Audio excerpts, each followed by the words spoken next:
Today, we are learning basketball with Jackson Frank, an NBA writer who's covered the NBA draft, the Philadelphia 76ers, the Phoenix Suns, and Gonzaga, and the NBA at large.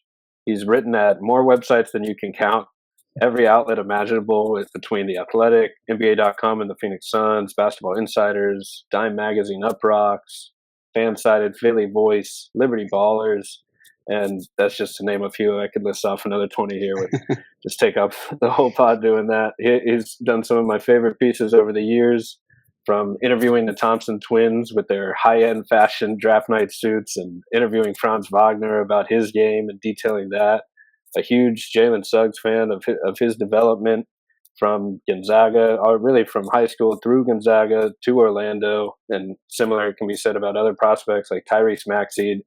Like this guy is an encyclopedia on Tyrese Maxey. You can find I think it was the Thinking Basketball podcast with Ben Taylor, where any question imaginable about Tyrese Maxey, Jackson Frank has you covered.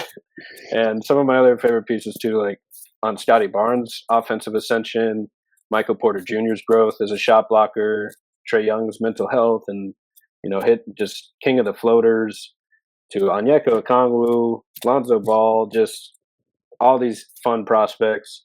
And we're just super excited to have Jackson Frank here today. How are you doing today, Jackson? I'm doing well. When you cover the NBA for 5-6 years and you work with a lot of people who are fortunate to give you good opportunities, it's you get to do a lot of cool things. So I've obviously I enjoy the writing I do, but I've been really fortunate to have people give me the trust to capitalize on opportunities. So I'm excited to be here and talk about the NBA, and feel like we're 3 or 4 days out from the season, and there'll be a whole new crop of articles that I'll have under my wing, under my belt by the end of the spring or the summer next year. Oh yeah, it's nice with the NBA rolling around and players coming in and prospects with new hype, new development paths. There's always something to think about. Who could really develop more? Who can find the right role, the right opportunity to really take a leap?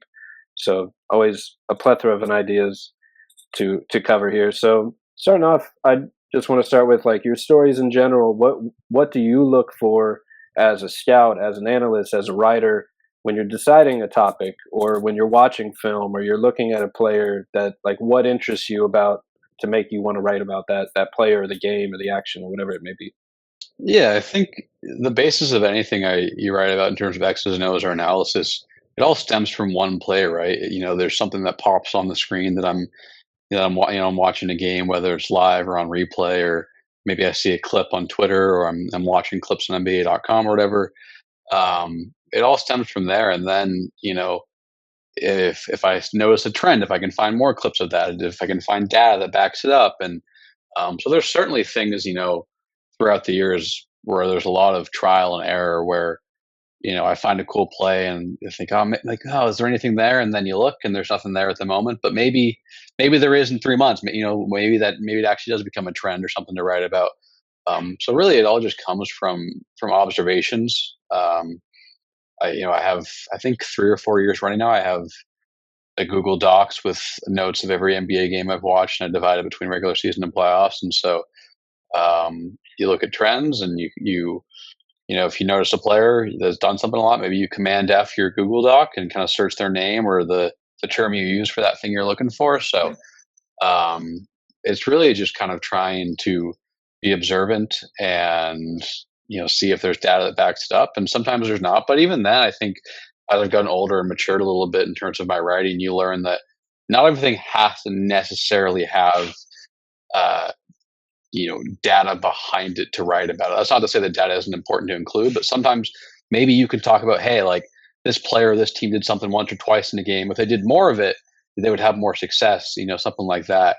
But for me, it all just stems from observing what I'm watching and, trying to offer a unique spin or interpretation of things, because I think there's most people who watch basketball, I think, can kind of see what's going on and understand it to some extent.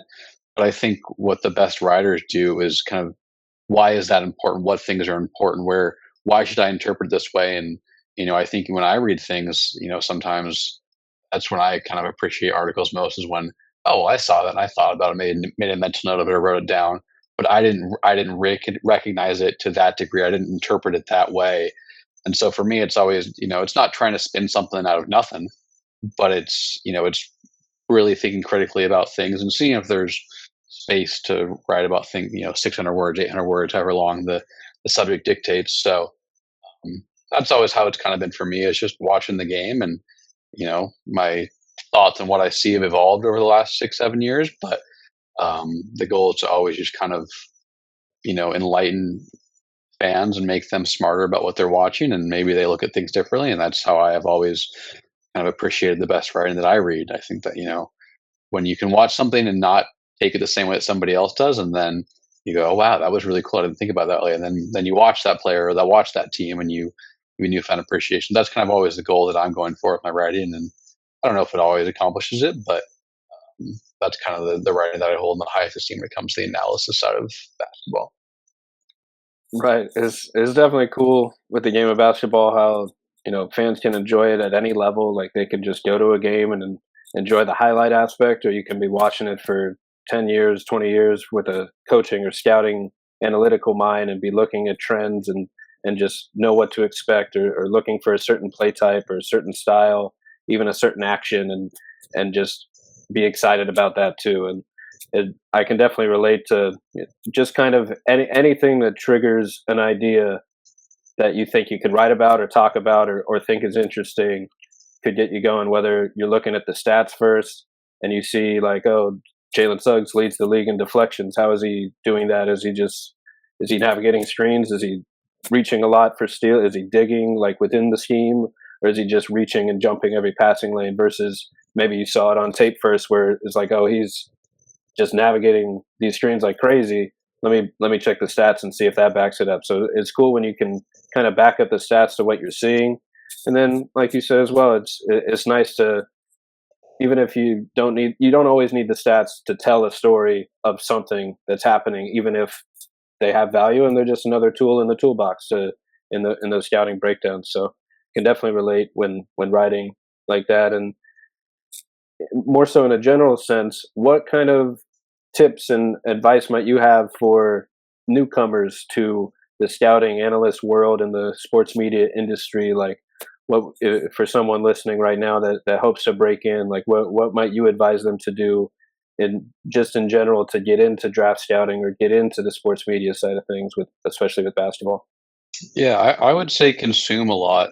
For me, I grew up playing basketball, and I played basketball at least in some organized form all through college. Obviously, in college, especially, it was very recreational. But when I started writing about basketball in 2017, I still didn't know the game particularly well, right? I knew how to play basketball. I knew how to, I knew where to be and how to play, but I didn't know how to read the game. I didn't know how to watch an NBA game. And the articles I wrote when I was 18 or 19 are far less in depth and insightful than they are nowadays for me. And it just took a lot of, and that's not to say that I've mastered the game by now or mastered writing by any means, but it took a lot of time reading other people's work, and whether it was the good writing aspect or the really good analysis. And the best articles are the ones that merge both. But I would just say consume a lot of things in both realms. There's a lot of people on Twitter who do really good kind of X's and O's breakdowns. And some of those same people happen to be the ones writing really good articles. Some of them aren't, but I just think read really good writing, things that you find to be considered good writing, and consume really good analysis. Try and learn more. Try and see the game through a different light. And eventually you do enough of that, and you'll come up with kind of your own things that you value most in a basketball court when you watch and what players do. I think, there are certain things that everyone kind of agree, right? Like great screen navigation. I mean, I think basically everyone would consider an important skill, or being really good at creating your own shot off the dribble or creating for others. But you learn to value the kind of I would say like the intricacies of those things, right?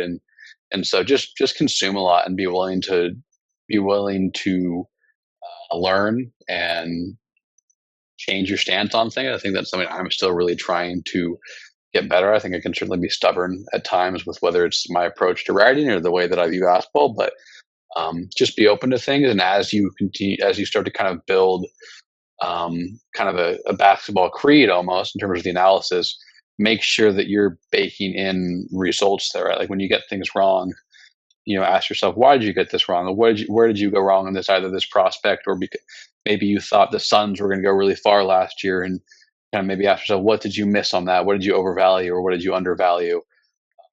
So really, it's just being inquisitive and asking a lot of questions, and um, at the same time, reaching out to those people that you find on whatever website it is. Maybe you find some really good writer you like on, I don't know, whatever it is, but maybe find their email and shoot them an email. They're not always going to respond. I can tell you from personal experience, like I haven't always gotten a response, and I haven't always been great about giving responses sometimes when people DM me or email me, but um, just at least trying it for advice and insight is a lot better than not trying it at all. So really the heart of it is just being inquisitive in different ways. I think I've become a pretty good writer, but there's still a lot that I like. I still read a lot of people's stuff and go, dang, that feels miles better than mine. Not that you ever want to steal somebody else's kind of syntax and diction, but like, how can you work kind of the way they float a sentence into your own style and things like that. So it's really just comes down to just consuming a lot of other people's work, whether it's the analysis or the written side. And like I keep saying, the best basketball content is the one that merges really high end of both, and that's kind of where I think all of us writers are trying to get and aspiring to get, and myself included. I think it's fun to go back and read stuff that you wrote when you were younger, and then see how it compares to now, and see where you've changed and where maybe you've regressed, or maybe where you should include a little more things. So just be inquisitive, really. Right. I can't agree with all that more. Just finding interesting people with different perspectives, especially, Twitter is a great way to find those people and find those accounts. And obviously there's other socials that do that as well, like on YouTube or Substack or all that. But just finding interesting articles that mesh everything about basketball. I can say same here that I've learned a ton about the game while growing up, loving playing the game and watching the game just on as a kid growing up, and now just learning more and more about actual strategy, actual lineup combinations that should fit together. Like what looking for mismatches between teams or between players or whatever it may be. Those concepts just are always endlessly interesting to learn about, and have definitely helped me as well, just as a writer or video creator and podcaster and whatnot. So can't recommend Yeah. all And that. I would just add, like, I think the thing that I've really grown to kind of understand the last few years, and maybe this is really reductive to people that are basketball savants, but basketball is at its core is about trying to create an advantage and versus trying to stop an advantage, and there are a lot of different ways to go about those achieving those things. And so when you're watching a game, just trying to figure out who has the most avenues and the best avenues to doing both of those things. And I think when you watch basketball like that on a fundamental level, it becomes a little bit easier to understand, because basketball is a really complex game and it is moving very quickly. And I think that's something that's helped me the last couple of years, is to really kind of keep that kind of thought in my head at all times. And that, I don't know if I'm necessarily a better analyst than I was 2 years ago or 3 years ago, but I think I can see things a little more simple. And maybe that's the wrong way to go, but that's how I approach it. I think it's just kind of always having that lens of advantage creation versus, disallowing or preventing advantages, and kind of different ways to go about that, and how players and teams can do that best or worst, I guess, sometimes. Exactly. I mean, advantage creation, two-way versatility, just having different types of efficiency, different options for different matchups that might create a mismatch, and different guys that can guard different positions in different coverages. And the Celtics come to mind as kind of an obvious example that has really maximized those things this past year, where they already had two superstar scores on the wing, and they had a Drew Holiday and a Kristaps Porzingis for little to nothing, and now they have like one of the most efficient post-up options who can already pick and pop and block shots and switch a little bit at the five, who's not even one of their top two, maybe top three options sometimes, some nights, versus, now Drew Holiday as well, and Derek White finding the right role all next to them, where you have versatile, strong defenders You have people that are like Drew can be efficient more so in ISO at times, and maybe not as the primary creator for everyone at times. So finding the secondary-ish creator type role where they both thrived doing similar things for Team USA as well overseas. It's just maximizing their impact in roles that suit them and creating that versatility, that advantage creation that you bring up. So definitely love thinking about the game that way, and just kind of always learning and always exploring what that could mean when you're building a team, because you build a team for 1 year and it's only going to last so long. You got to be ready to make new changes for the rest of the league to catch up the next year, and go from there, and maybe tinker the roster here and there just to make a small change for whatever reason it may be. And that, not in a more selfish lens, the disease of me, like where like every team needs some sort of change before everyone's maybe head gets too big, and that goes into scouting as well, where you want to find personalities that you don't think will ultimately do that, where they are team first guys, where they are players that care about winning as much as individual accolades, where you're not as worried about that really blowing up. And that comes down to getting to know the people as much as the player during that scouting process. And which is really hard to do, especially if you're just someone who is. This isn't to talk down on people. Like if you're just someone who's watching games on TV or computer or whatever, like you don't have the resources to really get to know these players. It's hard to do, and that's also one of the tasks of professional scouts, right? Is that's their job, is to figure out both the things. So I would just say that, like, if people are listening to this, trying to get into the scouting world, like try not to kind of, like, obviously that's important, but try not to over index on that, because if that's the way you're, like, if you're just scouting by watching games on YouTube or whatever, which is how a lot of people get their start, you don't have access to those things, and so it's hard to kind of put any stock into that, and maybe not even it's. So that's all I would say, is it's a really challenging thing to do, and not that you're saying otherwise, but I just don't want anyone who's starting to get into scouting listen to this and then be like, oh, I got to figure out like what their character is like, because the reality is you're probably not going to figure it out, and you should just focus on what you think about their games as players, and go from there. And eventually, if you keep working hard, maybe you'll get the opportunity to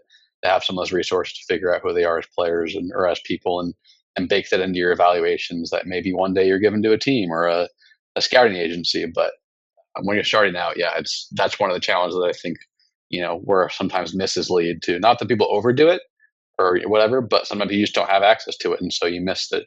Oh yeah, that guy's really talented, but like he can't go left. He doesn't really have any interest in getting better at going left. And then it's on the scouting report, and everyone figures it out by 30 games into their rookie season, and then they're screwed, being they don't have interest in figuring that out. So, and that's not even talking about any singular player. I don't want anyone to read into that, but just an example of sometimes you can't know these things when you watch games on YouTube or on TV or whatever it is, your computer. So if you don't have the resources to it, don't really fabricate it and try and guess. I think we just stick to the information in front of you, rather than kind of these hidden doors that may be appealing, but probably will derail your scouting process a little bit in the short term.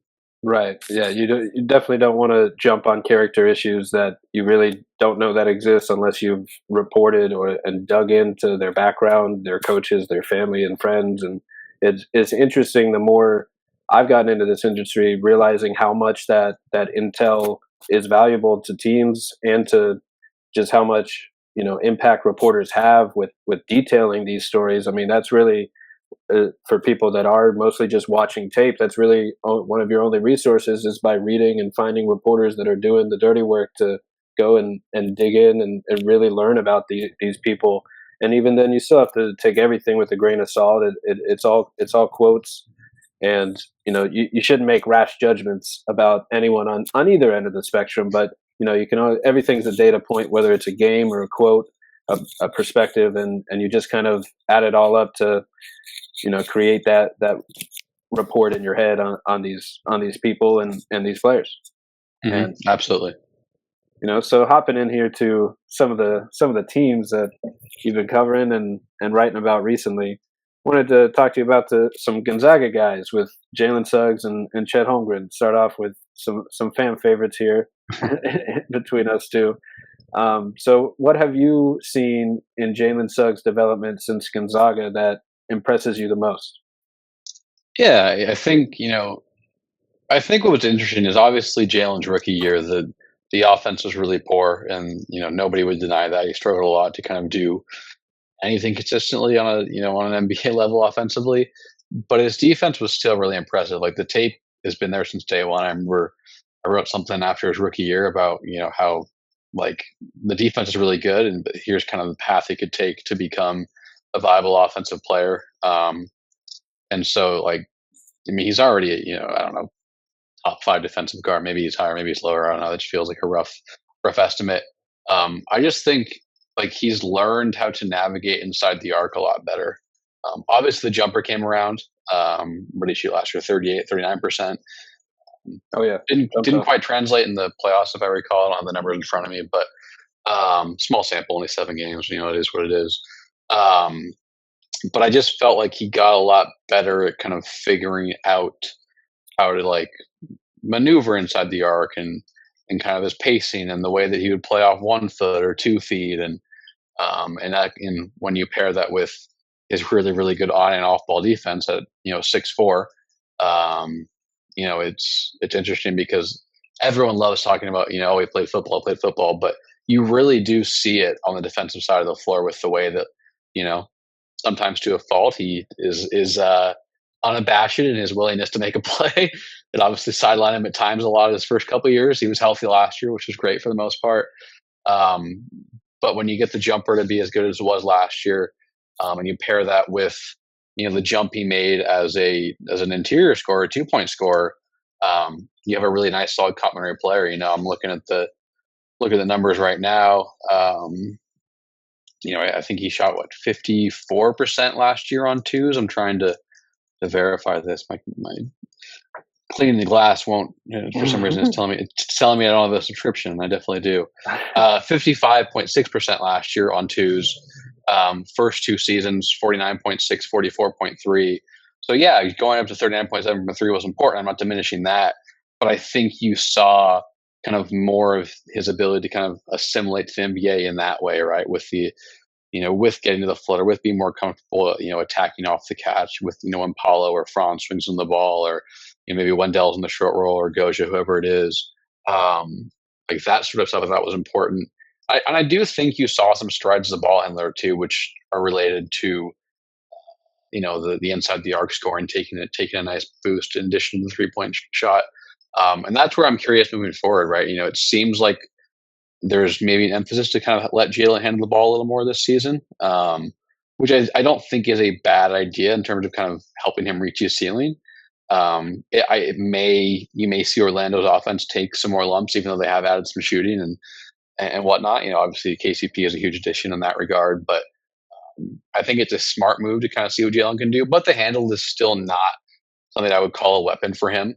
I wouldn't call him an off dribble shooter.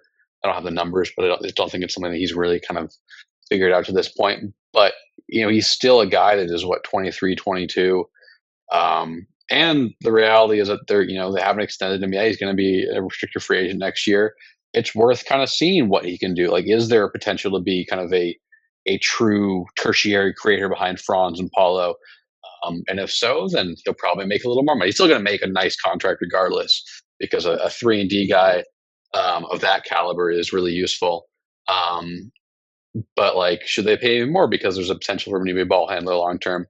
At the same time, if he can't live up to that, do they need to go find somebody who can maybe, play off of Paulo and Franz at the same time? Also, slide on the ball occasionally if you want to let Franz be a cutter, Paulo attack closeouts, continue to become a more comfortable spot up shooter, things like that. So I was just really impressed with the way he kind of, it's cliche, but the game just slowed down. He read angles better.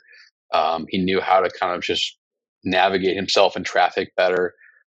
It's kind of funny, when I first started kind of interviewing players and guys that take leaps or whatever, you always hear the game slow down and you're like, oh, that's coach speak, or that's, it's cliches. And then as you start to understand basketball better, I was like, yeah, it is. But the retort to that question is, it's not just like moving on. It's like, how did the game slow down for you? Like, what changed, right? And so that to me is with Jalen. It's just reading angles better, the jumper, and do a lot harsher closeouts. It allowed him to get to the rim better. I can't for some reason clean the glasses being wonky for me. But I do think he might have finished better at the rim this year than prior years. I'm not positive, but I know at least one point throughout the year he did. So that was it. It was just the jumper was the foundation of everything, but his ability to kind of play better inside the arc because he was getting harsh closeouts, I think kind of amplified all of that. And then, the fact that he's one of the best guard defenders in the league and on and off the ball. And like I said, doesn't really care if he throws his shoulder into the the stanchion or his head or whatever it was. He certainly had a few nicks and bruises last year, but they weren't as frequent or as serious as the first couple of years, thankfully. So fingers crossed, it's a harbinger for the rest of his career because he's quite the fun player to watch. Even his first couple of years when the jumper wasn't there inside or outside the arc, the defense was still really fun, and so hopefully we get to see more of that moving forward. And a healthy Jalen Suggs as his career continues to ascend. Oh yeah, I mean Suggs is playing like a strong safety out there. He's just reading the defense. He's jumping around. He's not afraid to knock you over.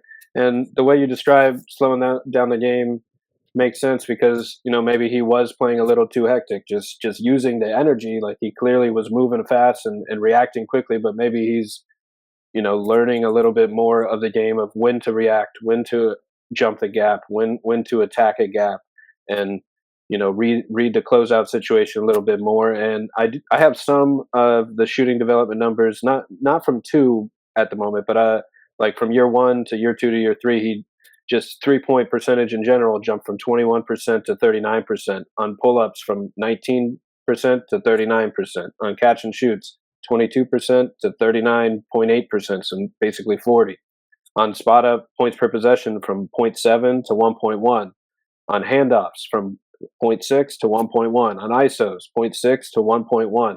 So he's become a lot better in a lot of different play types. I think handoffs has probably been his most consistent just play type in general, where even in year 2 he was at 1.1 points per possession.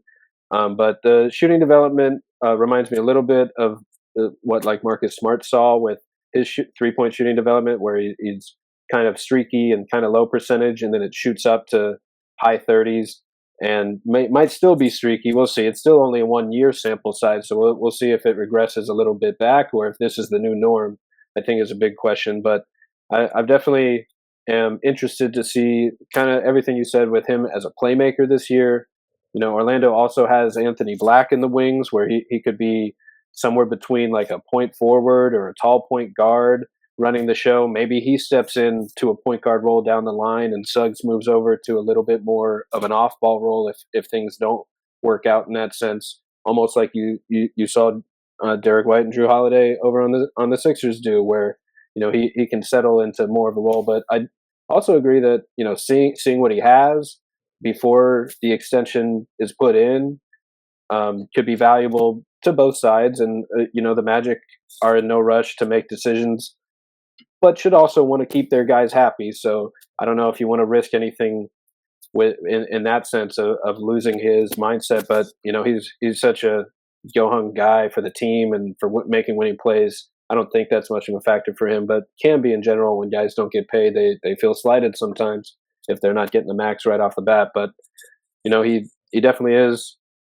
already an elite defender. Made all defensive guard last year. Was constantly up near the top of the league in steals and deflections. And Orlando's defense was finished second in defensive rating, and a lot of that was from forcing turnovers, where they were one of the best teams at forcing turnovers. And a big part of that is having Jalen Suggs at the point of attack every single possession, just hounding guys, navigating screens, forcing tough shots, forcing deflections, and running them right into the big man for contested drives. But yeah, it's funny. I remember I wrote about Orlando's defense maybe midway through last year when they were starting to really kind of gain some national acclaim, maybe right after their winning streak or right around it. And like I remember they their point per possession allowed wasn't like super low, but they didn't give you that many possessions because they kept turning you over, which is just it's not necessarily a unique style. I think I think defenses are continually getting more aggressive, and you're seeing some of this now. But it was just funny because it wasn't like every single possession they were just clamping you down, forcing you in a terrible shot. But it was like you're just not going to get that many chances to actually take a shot compared to maybe the average team. But circling back on Suggs, I was able to get the clean the glass 59% at the rim his first year, 68% last year. So basically about the same jump at the rim as it was from three. I think that's what's so interesting is, the 3-point shot, because it's separated on the box score from everything else. It's so easy to see that as something that people like, oh, that this guy took a jump as a shooter. And that's not to say that Suggs didn't. Of course he did.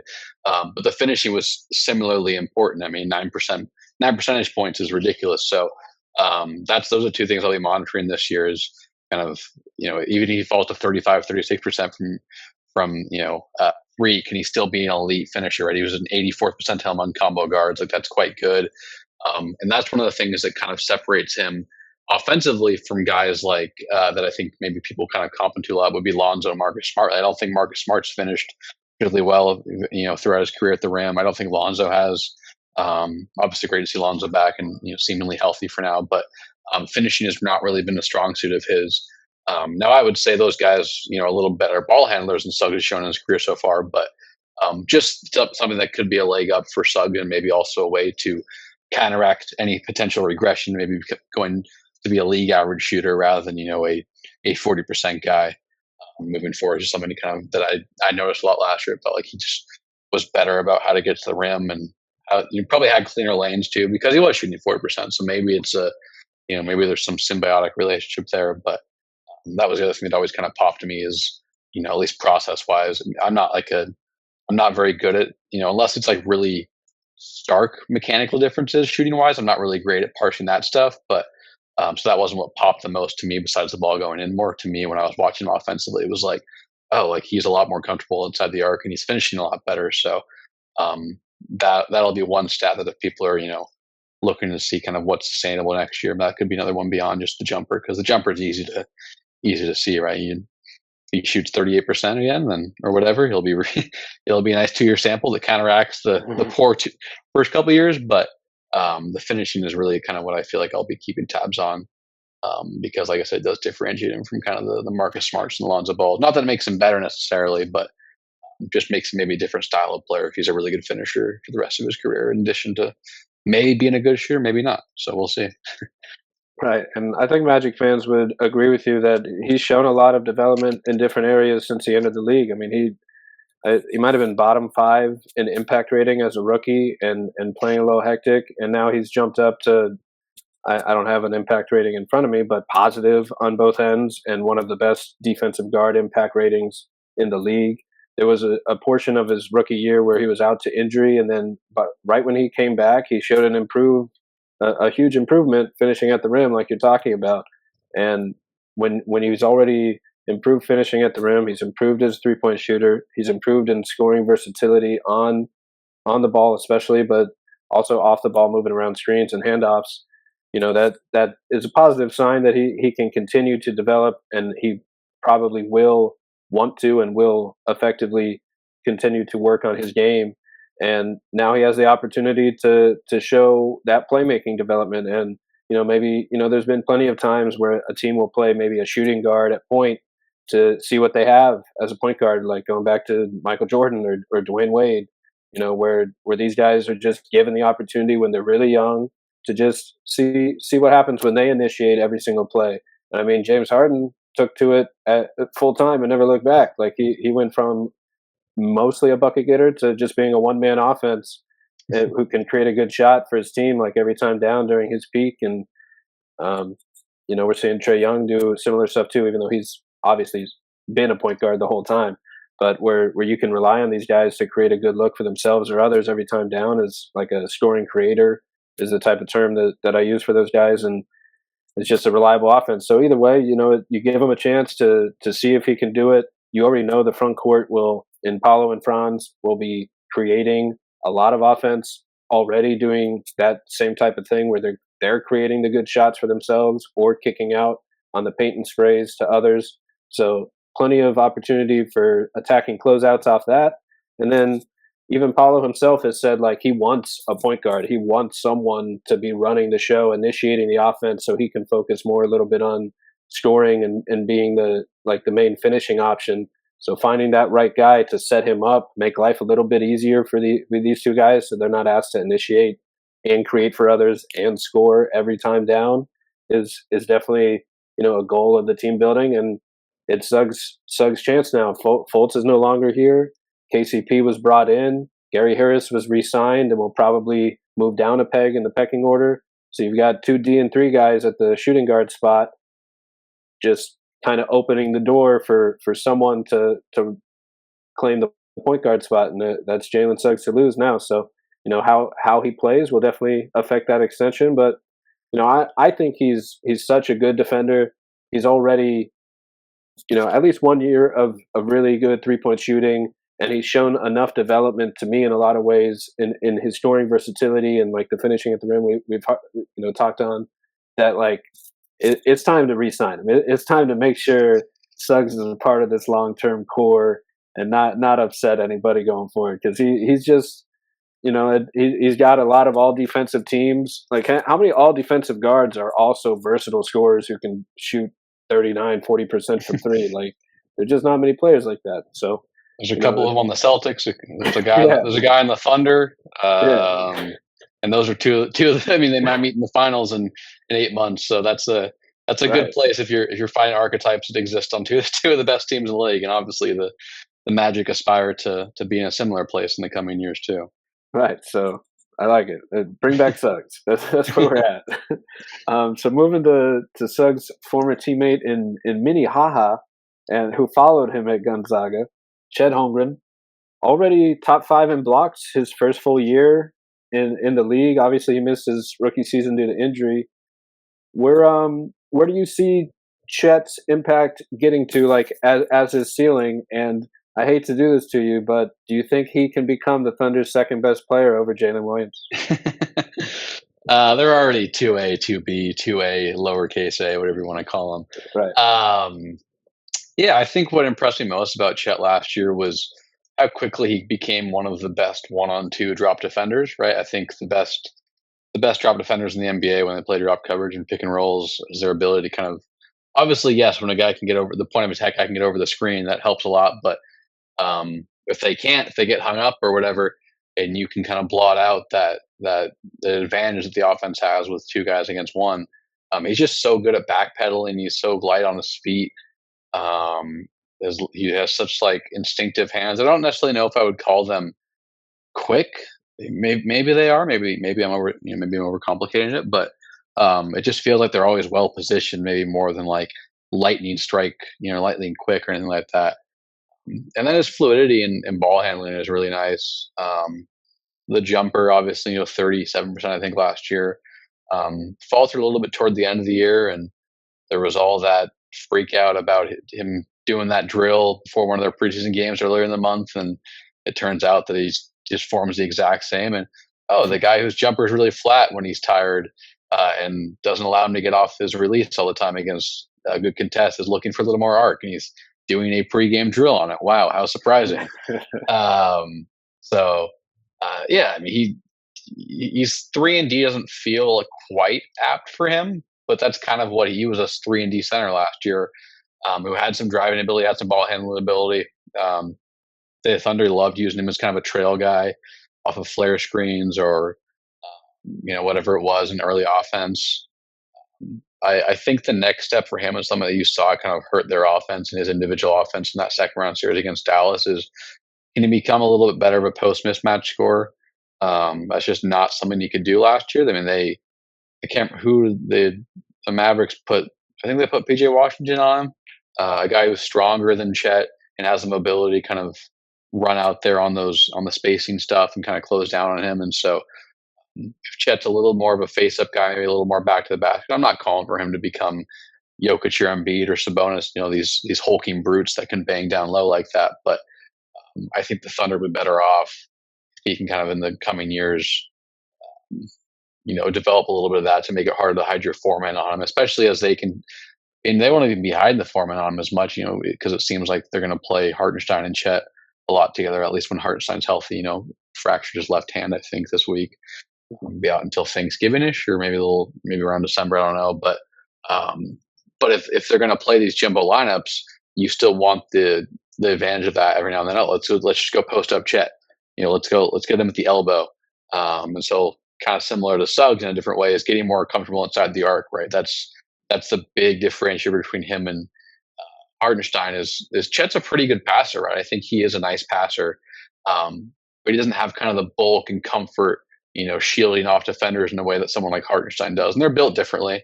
I'm not expecting him to have that same level of ability, but Hartenstein's such a good DHO hub, finding cutters, playing from the elbows, delay action, things like that, in a way that I think could really kind of behoove Chet as he builds some core strength, be kind of an interior hub and a guy who can, post up 2 or 3 times a game and give you an efficient half court, shot type from there. So, but the thing that just popped me last year is how good he was playing drop coverage, how good he is being vertical, taking contact. Obviously, sleight of frame, but you watch him play, and when guys lower their shoulder or their chest into his chest, he stays vertical and has that ridiculous length to still alter or block shots. So, just a really advanced defender technically who has some pretty cool ball skills and kind of perimeter-based skills offensively that I'm kind of curious to see how he'll continue to kind of build on those and, playing more forward this year and maybe shooting from the corners more. I don't think he shot from the corners much last year just because that's not where he was positioned offensively with his role. I really am just kind of curious to kind of see how he adapts to playing more four-man and playing with another big man and a guy in Hartenstein who was really quite a nice complementary player despite not being a floor spacer, which is what I think most people kind of associate as the number one skill of being a complementary player for the most part. So, yeah, just a really nice season for Chet. And I think Thunder are in a great place where I don't even I would say he maybe exceeded expectations a little bit last year. I don't know exactly. I don't know. It's all relative expectations, but had a really great year. And yet here we are saying him or Jalen Williams could be their second best player long term right now. So that's a really nice place to be if you're the Oklahoma City Thunder. On top of the fact that your best player is an MVP candidate who's entering his prime. So we're not breaking any news here that Thunder are in a really, really good spot moving forward. But I think when your number 2 overall pick is such a good rookie like that, and you're still not sure if he's the clear cut second best guy moving forward, it kind of speaks to where that big 3 is at, and kind of the rest of their complementary roster they have going with Hartenstein and Dort and Case and Wallace and all these other guys. Wiggins, Caruso, of course, who we alluded to earlier, is a 3-and-D 40% wing or 40% guard, defensive guard. So, right. I mean, when a number 1 seed or with the second best defense or whatever their rankings were at loses no one and then adds 2 high impact defender role players that are connective pieces already on offense, it almost feels unfair how many good role players or just good basketball players in general they now have and direction their team building has gone. And yeah, exactly. What's crazy is Chet's, to me anyway, Chet's mismatch post up mid range game was one of my favorite skills of his in college at Gonzaga. That was one of the offensive skills that I guess I kind of could just see him taking that leap because I had him number 1. I'm a Magic fan. I had him number 1 over Paulo that year and really thought he matched up with what this Magic front office looks for in terms of the defense, the spacing, the tall rim protectors who can shoot threes and bring a little, scoring versatility to their game. And, you can't necessarily go wrong between the two when they're both, budding stars. But, I thought Chet could be a co-star, and he very well could be. I mean, I think he had a great rookie season, and probably, when he gets compared to Wembanyama, the whole development path, and then also kind of stands in that shadow during the rookie season, you almost lose sight of how good this guy really is, where it seems what we mentioned before, what Kristaps is doing for the Celtics, even in more of a lesser role than, say, his high usage All-Star year with Washington, you could see Chet being or fulfilling that level of a role pretty quickly as a shot blocker, stretching the floor from 3. If he can fine tune that catch and shoot to just be a little more consistent, because clearly he has the range. And then, like you mentioned, just finally getting that mismatch post up mid range game to be a strength of his, something that they can exploit against the right matchups. And like you said as well, I think a little bit of strength could go a long way for that because he's still pretty young. So just in his development path. So just putting on a little strength just to be able to back down and take the blows and still get his shot off and not get tired throughout the game as that happens. And obviously that doesn't mean he has to be, a big bulk center. That's also why they brought Hartenstein in to defend those guys and kind of pair with him. So if you're going to play him at the 4, you would hope that he becomes a little bit of a stretch 4 who can hit shots over shorter players, because that's the big advantage of playing him out there. So it's definitely something to keep an eye on, along with the finishing at the rim, where he had some struggles driving left and converting in transition, and just finishing there. And then on the defensive side, like, great in drop coverage, great help defender, shot blocker, and he clearly has the mobility and has showed it. Whether it was switching on to Paolo in their matchup in college at Gonzaga and Duke, like he can switch on the perimeter, but he hasn't necessarily done it consistently. So a little bit of strength and mobility, footwork, not reaching, just being able to use his length effectively to switch effectively could go a long way for his overall game, because I still think he has the potential to be a co-star, an all-star, all defensive type guy. I mean, there's no reason he can't be a real legit defensive anchor, number 2 option next to SGA in the long term. Yeah, and I would just say, we're both talking about him improving as a mismatch scorer's potential there, and you mentioned Kristaps. It took Kristaps until about 26 and a half years old. He didn't really kind of discover that part of his game as an efficient thing until he went to Washington, right? Like, he kind of, I don't know if he built more core strength or if he just figured out being more comfortable against contact, but like, post-ups were a dreadful thing efficiency-wise for him his first 4.5, 5 years in the league. It took until he went to Washington for it to really become a strength. He stopped fading away as much. He started turning into defenders, drawing more fouls, being more comfortable shooting over the top rather than drifting away and kind of doing a dirt cosplay type thing. And so that's all for us, to recognize. Yeah, that's something that Chet should look to add, but it might take 3 or 4 years, right? Like, if it doesn't happen next year, it doesn't mean it's a lost cause by any means. Like, just a kind of reminder for us and anyone listening that, like, that's a thing we're identifying, but we also have to remain patient and realize that, Chet's prime is still 3 or 4 years away. And this guy that we're bringing up is kind of a model. It took him until he was in his prime to really add that to his game in terms of an efficient, bankable thing that teams could dump the ball into Kristaps at the elbow. And so maybe the Thunder don't win the title until 2028 because it takes Chet, and then they win 2 in a row or something like that. Who knows? But yeah, I think it's just interesting because, like, Kristaps is a great comparison in that regard. But I remember his days in Dallas and even his days in New York, he was a terrible post-up player. And now he's a really good one when he's healthy and can also shoot, league average from 3 or a little bit higher, but also doing it from, 3 or 4 feet beyond the arc, in addition to his, pretty good defense. But I think, not that we're even like saying that, but I think Chet is not miles, but I would say he's very far ahead of Kristaps, especially as a drop defender. I think you see a lot of kind of Kristaps injuries and lack of mobility and quick change of direction kind of turn up there. He's really good at help defense, but Chet's just already one of the best drop defenders in the league. So yeah, if you can add that Kristaps post up stuff to his game, he's going to be really, really good, as we've already made clear. But it just might not come until 2028, 2029 or something like that. So just exercise a little patience on all of our behalves. Right. Like you said, I mean, guys' development paths to be 4 or 5 years to put on strength, to gain experience, to have the game slow down, to get development reps.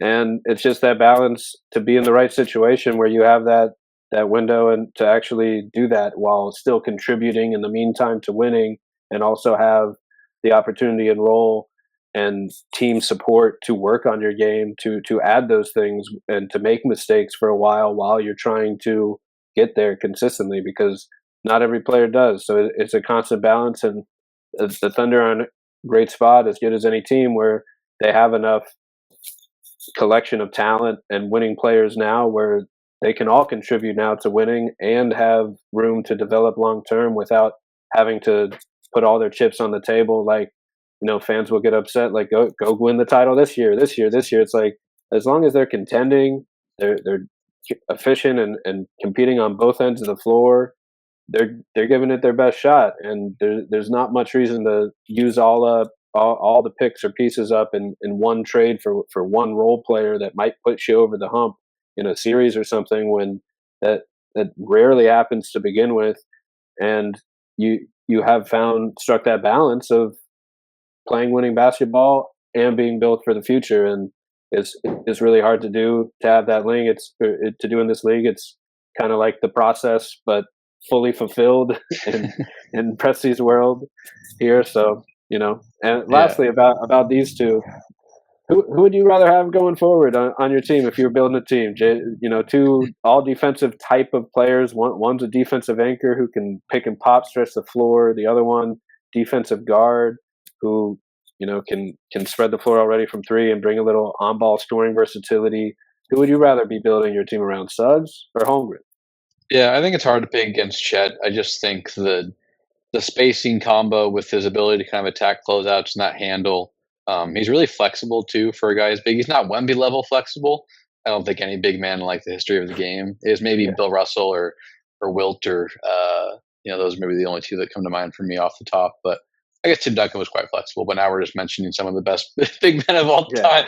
Anyhow, he's really flexible. I think as he continues to add functional strength, it'll allow those drives to open up a little more.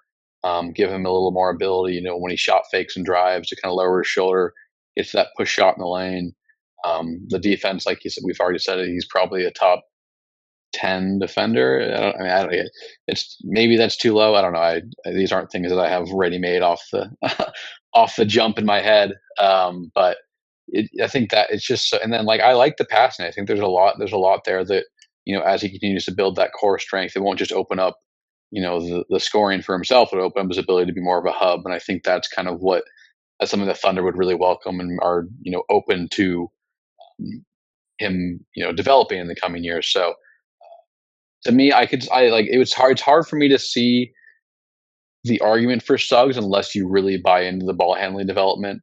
That's not to say that he isn't already a very complimentary player, won't continue to be that, but won't continue being that. It's really succinct. So I'm a writer, not a broadcaster, but it's just I just don't see him getting to that level of kind of usage long term offensively. It's hard for me to I don't know where he was at last year, maybe 15-18% usage rate wise. It could be underselling it, but I don't see him getting much higher than that.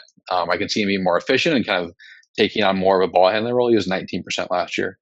I always forget 27% as a rookie. I forget how outrageous that was. But I guess also no Paolo, so no sponge to soak up possessions like that. But it's just hard for me to see Jalen getting to that level as a kind of an offensive option. And I just do, I don't know who I would pick as a better defender right now. Probably Chet, but I don't know. I mean, you could. I went and watched 20 minutes of Chet's defense and then 20 minutes of Jalen's. I would probably think Chet and then Jalen, and recency bias would really kind of kick my butt there. But I just like Chet's offensive upside a little more with kind of as he gains strength. I think there's more avenues there than I do have a lot of confidence in Jalen really perfecting the handle and the footwork as a ball handler and off the dribble shooter. So but that would be kind of be the path to me. If Jalen really unlocks, becomes a guy who can use his handle as a weapon and ability to kind of, bend defenses, and then the footwork as a pull-up shooter really kind of gets streamlined and efficient. That would be how he does it, but it's hard for me to kind of see that. But, I think the cool thing about development is there are outlier paths, and as long as you can see the way that maybe you might be wrong, you're not necessarily you're wrong, but you still kind of can still identify the ways that you guys can kind of prove you wrong. That's some of the fun of it. So Chet's kind of the easy pick for me, but I wouldn't be sitting here with my jaw, wide open if Jalen made some outlier developments as an on-ball guy and proved me incorrect. Right, and I can definitely see that, and a lot of guys get the unicorn label as prospects. It's obviously overused, but few of them truly live up to it, and Chet is right up there. It's probably a little bit more rare of a skill set to actually find someone that does everything he does so well and has clear potential to add to his game in the ways you described. So I can see it. I hate to put the two Gonzaga guys up against each other. The comparison is the thief of joy. We're a huge fan of both Suggs and Chet here. There's no Gonzaga beef going on. No worries there. So I thought we might bounce around the league a little bit. You've been writing a lot of great articles and kind of group projects, I suppose, with sportscasting with Ben, Matt, and as I'm looking for the article here. So the one that really jumped out to me was the Hawks article most recently, and kind of the new direction that the Hawks are building around Trae. This one quote stood out about kind of summing up where their team building mindset has been. The Hawks are test driving another strategy around Young. They drifted away from Young plus shooters a few seasons back. Then Young plus another high level initiator didn't deliver. This idea is new for them, prioritizing young big wings with defensive panache and connective offensive skills next to their 26-year-old franchise centerpiece. Atlanta obviously dealt Dejounte Murray in a big trade for Dyson Daniels, Larry Nance, Cody Zeller, EJ Liddell, who's been waived, and 2 first-round picks. So just wanted to dig into, Atlanta's built for the future, yet should still be pretty competitive in the present. They have a ton of young talent. What do you think the realistic expectations should be for this team? I think they could make the playoffs with this group. Could they even win a series, or is that a little too much expectation wise? Because I'm a huge fan of Trae Young. I think he's a one-man offense and who produces very similarly to what we saw James Harden do years back, where you can put the ball in his hands, he can run 40 pick and rolls a game, and he's going to create a good shot, a floater, a lob for Capella or Okongwu, a kick out for 3 just about every time down. So surrounding him, flanking him with lengthy defenders, smart play finishers who still space the floor and bring a little wing versatility seems like the best possible strategy out of all their options so far. So where do you see this team headed? Yeah, I would be pretty surprised if they made the playoffs this year. I think the play-in's certainly viable. I think barring. I mean, health is always going to be a factor here, but it's hard for me to see them, better than any of the Knicks, Celtics, Heat, Sixers, Pacers, Bucks, Magic, Cavs. Again, a serious injury to one or two of those teams. Not that we're, hoping for that. It changes things. And the fact is they just drafted the guy number 1 overall, Zacharrie Risacher. I think that's how you say his name. Apologies if I butchered it, but they're going to prioritize his development to an extent.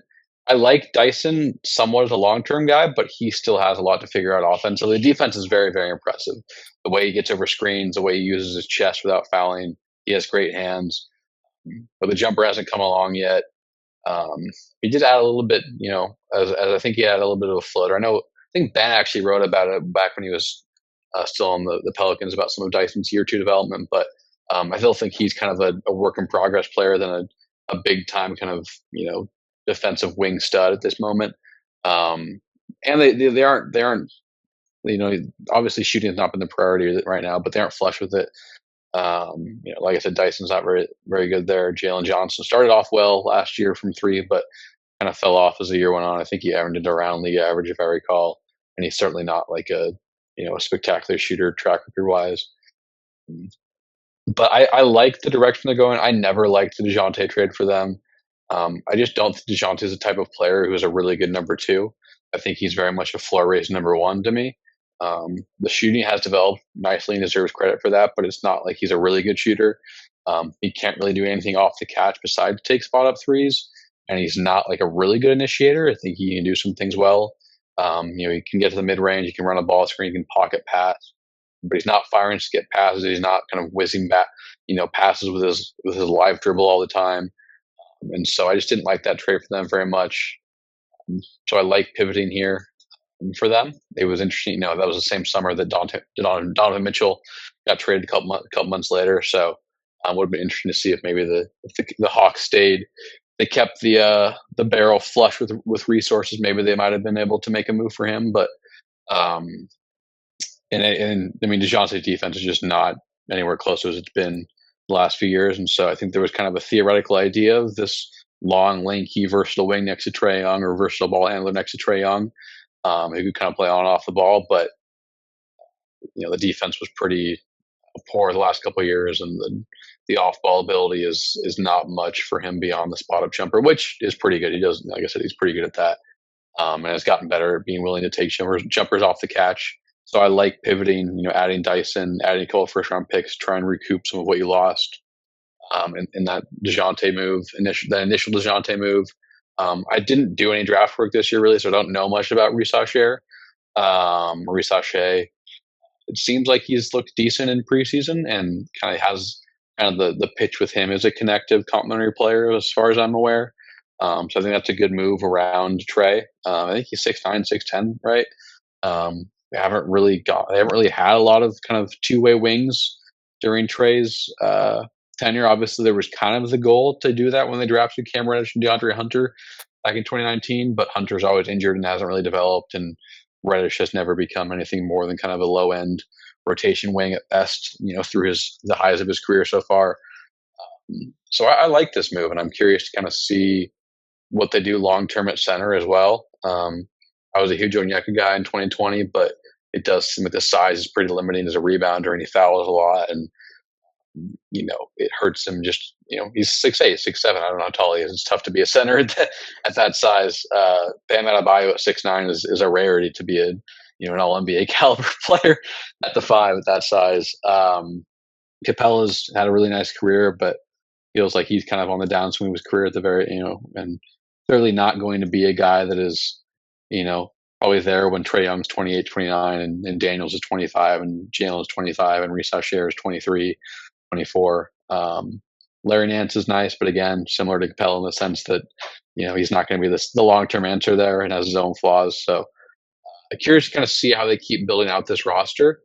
Wonder what they do with Bogdan. Still, one of the best 6 men in the league. Had a really good year last year that was overshadowed by the Hawks kind of up and down at best season, mostly down, unfortunately, for their sake. But I like to pivot. I think they just haven't found a strategy that works ideal around Trae Young on a consistent basis. Obviously, the 21 team was quite good. And even if you want to say they got a fortunate bounce to make the conference finals, that's how a lot of teams make deep runs. So don't really want to hold it against them, but Herter was just too inconsistent. I think the Kings are seeing that too with some of his own injuries and kind of inconsistent play.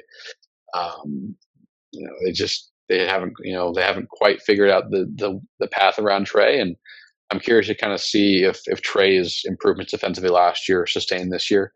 I thought he was like a pretty fine guard defender last year, and I think he's had previous years where he was not that at all. So I'm curious if he can kind of keep being in that 35th, 40th percentile defender in the league rather than, 10th or 12th percentile he's been at times throughout his career. And as I wrote in that piece, they've been like bottom 5 in defensive rating like 4 times in the 6 years. Sometimes he is a big part of that. Last year, I didn't think he was a big part of that. And he also only played 54 games. So, I like their pivot. It's going to require some development, especially from Risacher and Dyson Daniels. I already like what Jalen Johnson can do. I think he's going to continue getting better. But I don't at all hate the idea of, all right, Trae, you're one of the 5 best offensive players in the league. Let's just throw a bunch of stuff on your plate. We don't need a secondary handler right now. You could carry a 40% workload because that's how good and versatile you are as an engine. And let's just see if surrounding you with like 3 guys who project as really good defenders who with size can do for you, and guys who can ideally also give you some stuff offensively. With Jalen's connective passing, his ability to cut and finish above the rim. Dyson's a pretty good cutter, pretty good passer. Can the jumper come along for Dyson? He's obviously a lot smaller and less fluid than Jalen with the ball in his hands. Seems like the part of the pitch for Risacher is being a really good off-ball shooter. So that's a nice kind of harmonic trio offensively in terms of if they develop well. But I think this could be a bit of a lean year for the Hawks, but it's not as though they've been super good the last couple of years. Obviously, they stole a couple of wins from the Celtics, 2 seasons ago in the first round, but I think they had much higher aspirations than that when they traded for Dejounte. So probably a down year for them, but playing still a possibility. I don't think a down year record-wise would necessarily mean that this new identity around Trae would be the wrong move. I think it's just going to be about how well those 3 wings develop and what they can do long-term at center. Right. I agree with just about everything you just said, and you could definitely see how maybe it's one step back to get two steps forward, going forward from here, and going from like a my turn, your turn situation with Dejounte, where he probably always wanted the ball in his hands, take the last shot, and it is interesting that like he was such a borderline elite guard defender with the Spurs, and then just kind of like either his role changed or his effort changed or whatever it may be, but that did not translate to the Hawks, and that's what the type of player they were trading for and sent all those first round picks for. So, like you said, this move's a good way to kind of reset, bring in Dyson Daniels, who has already lived up to looking like that type, maybe not elite defender, but just a defensive playmaker. And I think they've just surrounded him with plus defenders across the board in the rotation now, and doing that should help. That combined with Trae going from like terrible to not just passable on defense, like you mentioned, like that's huge for their team defense, where he has as high of offensive impact of just about any player in the league.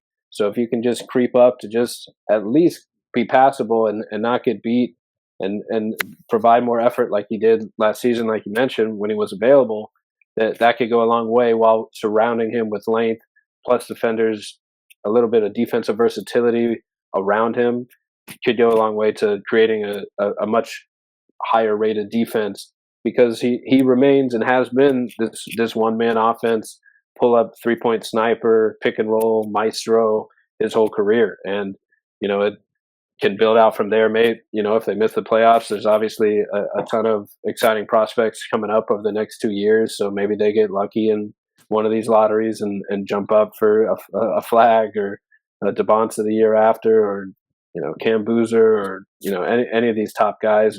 That is always a game changer as well. But they have a lot of nice young pieces who bring some two-way versatility and seem to be okay with their role. And same here with Onyeka Okongwu. I think I had him like second on my big board back then. Like, it just really loved his defensive impact, his shot blocking, his versatility. It kind of could see the Bam comp with the size and the defense, but like you said, it's super rare to actually see that come to fruition as an undersized center. You have to be literally the most switchable big man to maybe ever play to get away with that, to be able to go 1 through 5 and utilize that size and as speed and mobility the way Adebayo does. And they also have Garrison Matthews, nice 3-point shooter off the bench. We'll see if he gets some burn and can create a nice role there as well. But they have some fun pieces to play with here in Atlanta. I'm excited to see what they do this year, and mostly how they build long term. Because as long as Trae is okay with being there, then and not demanding out to a win now situation, they do have his entire career, his prime ahead of him to build out this roster and find the right pieces and still play around with the best fit. So, but man, imagine I would note they don't have their 2025 pick that's still going to the Spurs from the Dejounte trade. So they, and unless I think the Pelicans traded one of the Lakers picks, unless the Lakers are somehow in the capture the flag sweepstakes. It seems like out of the reach for them. But another guy that I think they kind of like over there is Zvit Krejci a little bit. He played well for them last year. He's another kind of ideally kind of athletic two-way wing for them. Shot 41% from three. Gives him a little bit of flair, a little bit of nastiness. So not saying he's going to all of a sudden be a core piece for them, but I wouldn't be surprised if he's someone that people start to kind of take a little more notice of this season over in Atlanta, if anyone is watching them. But just kind of fits into the mold of more athletic wings and guys that can ideally knock down a three and play some defense around Trae. So, but yeah, flag might be out of the realm pick this year. No pick makes it a little. You might want to compete a little more this year. Really get that playoff experience. And I didn't fully realize that, but now I'm thinking maybe really go hard in your 2 games against the Lakers so you can knock there. Mess with those standings. And that what if is interesting, having Trae and D Mitch, if they had held on to those picks and the pieces they sent over to the Spurs. I mean, that would have been some mean offensive firepower. 2 like number 1 options, just tough shot makers, deep range scorers. Still got Capella, and man, that would have been something. So what if for for Atlanta fans out there. But Yeah. bright future. You got your guy. You got good defenders, versatile players at every position. I mean, a lot to like for Atlanta going forward. Yeah, absolutely. Yeah. And they also do have the Kings 2025 first protected top 12, but the Kings make the playoffs. They should be good, which doesn't get you in the flag sweepstakes, but will get you. It's still nice to have still have a nice couple picks. Maybe to work Liam with. McNeely, little 3-point shooter, There you downhill go. force. You know better than me. Yeah, you can start scouting for the Hawks and let them know who they might want to take with that Laker and Kings pick. The Lakers and Kings picks they have. Couple middling guys. I mean, Asa Newell too. These are just Flag's teammates at Mount Verde, but they're projected first round guys, and Liam could bring some nice 3-point shooting, downhill force, attacking closeouts off Trae, and Asa Newell I think is like really impressive. He was kind of in the front court with Cooper Flag defensively, just everywhere defensively, and some nice footwork too. So an interesting play finisher that they could look at.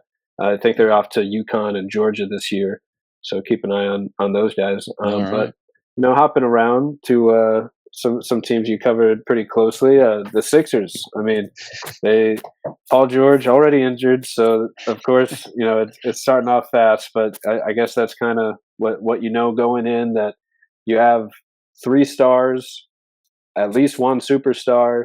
2 of them might be injury prone, but that one perk of having 3 stars is you should normally have at least 1 available, but normally have at least 2 available. While the other one, maybe they take turns on back-to-backs. Maybe there's like a resting plan in place to always try to have 2 in every game when possible. So that is a risk going in. But that being said, this might be the best. I don't know if the best high-end talent that Embiid's seen. It's kind of hard to tell. That was my first question is, do you think like Jimmy and JJ and Ben was kind of the better cast? Do you think Harden and Maxey created a little more? Or do you think like Maxey where he's at now with Paul George, still all-star, borderline all-NBA type talent, and D&3 upgrade from, what Tobias used to bring for them? Is that the best trio or best, star talent that Embiid's gotten to play with so far? Yeah, I think it's an interesting question because Embiid wasn't this caliber of player when Jimmy was there, and Jimmy also wasn't he was pretty inconsistent that year. He was very good in the playoffs overall, but he was pretty lackadaisical in the regular season, which is fine. It didn't really impact anything. And this isn't me like making apologia for them letting him walk or anything, but Embiid wasn't that caliber, and then Maxey wasn't that caliber when Harden was there, right? And so he's still a very good player, still a high end starter, but wasn't this star. I wouldn't call him a superstar right now, but certainly could get there in the coming years. And it's tough because it's tough to know until they play, because you have the 2 supporting stars are on different trajectories, right? Like, does Maxey take a big leap, and Paul George is still kind of a fringe all-star type player? And then I would say yes, but what if Paul George just goes to become what if he declines again and becomes more of just a really high-end starter, and Maxey stagnates a little bit and is more of in that 30 to 35 range rather than top 20-25 range next year? Maybe you think he's already 20-25. It doesn't really matter. Then I would say I might still lean Harden and Embiid, because Harden was really dang good during that year, that full year they had together. So it's a cop out, but I can't make a determining statement until I know what the caliber of player that Paul George and Tyrese Maxey are this season. They're just on such if they're both 28 years in their prime, I would feel better about projecting who they'll be this year. But you have a guy who's 23 and a guy who's I think 33 or 34, Paul George, I can't remember. But clearly guys who are on different sides of their peak or their prime. So I would still lean that Harden, Maxey, Embiid team a little bit. It would have been interesting to see what they could have done with Nick Nurse, with coached by Nick Nurse. I think his spacing principles are just miles better than what Doc offered, and I think he's a little bit better tactically, defensively. They did have Dan Burke kind of doing things defensively under Doc, who's a very good defensive mind. I don't know where he is now. He might have been in Detroit with Monty, but I would imagine they cleared house cleaned house with when they signed or they hired JB over there. But yeah, I would still lean that group just on sheer talent. But then you also have to acknowledge they got a Caleb Martin. Kelly Oubre has become a nice role player for them. Andre Drummond's back, who's proven to be a pretty nice. Even if he's a sporadic backup center, he's still a really good one overall. Like his night-to-night impact can kind of be, whatever it is, because he's kind of a risk-taking player, but still in a really nice backup for them. They signed, trying to think, they retained Kyle Lowry. They added Eric Gordon. I don't really think Eric Gordon offers much these days. I think his decision making is pretty troubling when he's not just shooting the spot up threes, but it's a good supporting cast. So I'll say yes, I guess. I mean, I'll circle off of what I said earlier, but I think in terms of just the top three, it's hard for me to say because I just don't know what the two supporting guys will look like right now. Right, and totally fair. And Paul George, his game should age gracefully. Just that feathery shooting touch, and having the perimeter defense for as long as he retains that peak athleticism. But you just never know when a guy might lose a step and not look like himself. And I'm sure the injuries got to add up eventually. So we'll see if what that looks like. But yeah, I mean, and at the same time, like Maxey could see another ascension. I mean, became one of the best shooters in the league very quickly, and like it's a lot of like pristine spacing right now between those two around Embiid's just elite post up threat, playmaking hub, like scoring creator down low, and an exciting trio. I think like on paper, if they are who we think they are, I'm with you. That would be my pick for like building a 2K team. That's the one that seems to have the most firepower. But Harden was still pretty dang close to like just falling behind his peak self when he came to the Sixers. Like clearly an elite point guard, scoring creator, shot creator for himself and his team, and perfect pairing with Embiid. And even Jimmy and JJ and Embiid had some killer chemistry in that handoff game back in the day. So I mean that was a pretty great combo, and not to mention Ben Simmons was still Ben Simmons back then. So I mean it has seen a lot of talent roll through there, just about trying to find the right fit. My next question was, which other Sixer do you think will be the most important on this team? They brought in Yabusele as well. Like maybe will he step into a big role when one of these stars is out? Maybe his usage gets increased a little bit. And you mentioned, I think Caleb Martin and Oubre, Lowry, Eric Gordon are these vets that, Morey probably loves and from other days, either seeing them in Houston or just his kind of guys. So Drummond, always an elite rebounder off the bench. But, which player do you think, other than the big three, will be the most important this year? It's a good question. My mind gravitates toward three wings: Caleb Martin, Kelly Oubre, or Ricky Council the fourth. I think with Martin, can he be more of the guy that we saw when the Heat were the one seed a couple years ago? When he shot 41% from three, gave you some really nice wing defense, shot 57% on twos. Could attack close out a little bit, could guard, 2.5, 3 positions pretty well. Not necessarily a guy you wanted to throw on the opposing team's best player every night, but still a guy that you could trust to give you some really nice defensive stops and defensive possessions on the ball. Or is he going to be the guy we've seen the last couple of years where he shot about 35% from three, only about 52, 53% on 2-pointers. The decision making's been a little rickety at times. You're just not sure kind of what you're going to get when the ball swings his way as much, especially when the jumper's not kind of falling like it did. It's hard to say that the last 2 years aren't more representative because he's just a career 35% guy from three and 52% on twos. I think there's kind of more who he is, and throughout his career, he's kind of been a little more of an inconsistent decision maker offensively. I remember even dating back to his days in Nevada, like scouting him a little bit, and he was more of kind of the scoring wing guy, and his twin brother Cody was more of kind of the facilitator when they were in Nevada together.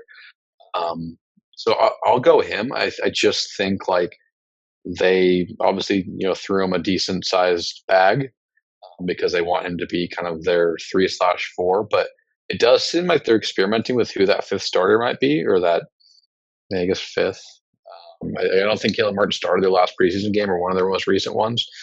Um, and it wasn't for injury reasons. He played in the game, but he just, it wasn't starting. And then I think Ricky Council is a guy who could really give them something interesting if he's able to kind of carve out a consistent role off the bench. Really good athlete. The jumper is kind of the swing skill, but he gets the rim. He's powerful. He sees the floor pretty well, even when he's moving at full speed. The ridiculous free throw rate just gives them kind of a level of power, force, and that general athleticism on the wing that I don't think most of the wing crop on that team offers otherwise. And so I think if he's a guy that could really kind of solidify himself as a reliable sixth, seventh man, maybe even a guy that you can give spot starters minutes to occasionally, that would be pretty huge. But those are the guys to me that strike as most pivotal. I can't, Kyle Lowry comes to mind a little bit. If it was a couple years ago, we were a little less sure of who he is this stage of his career, but he's mostly an off-ball guard. He can give you a little bit of ball handling, space the floor, still going to get you a pesky steal, draw a charge, throw his body into a guy for a rebound or two, but not a guy you want playing more than 13, 14 minutes a night, so I can't say him.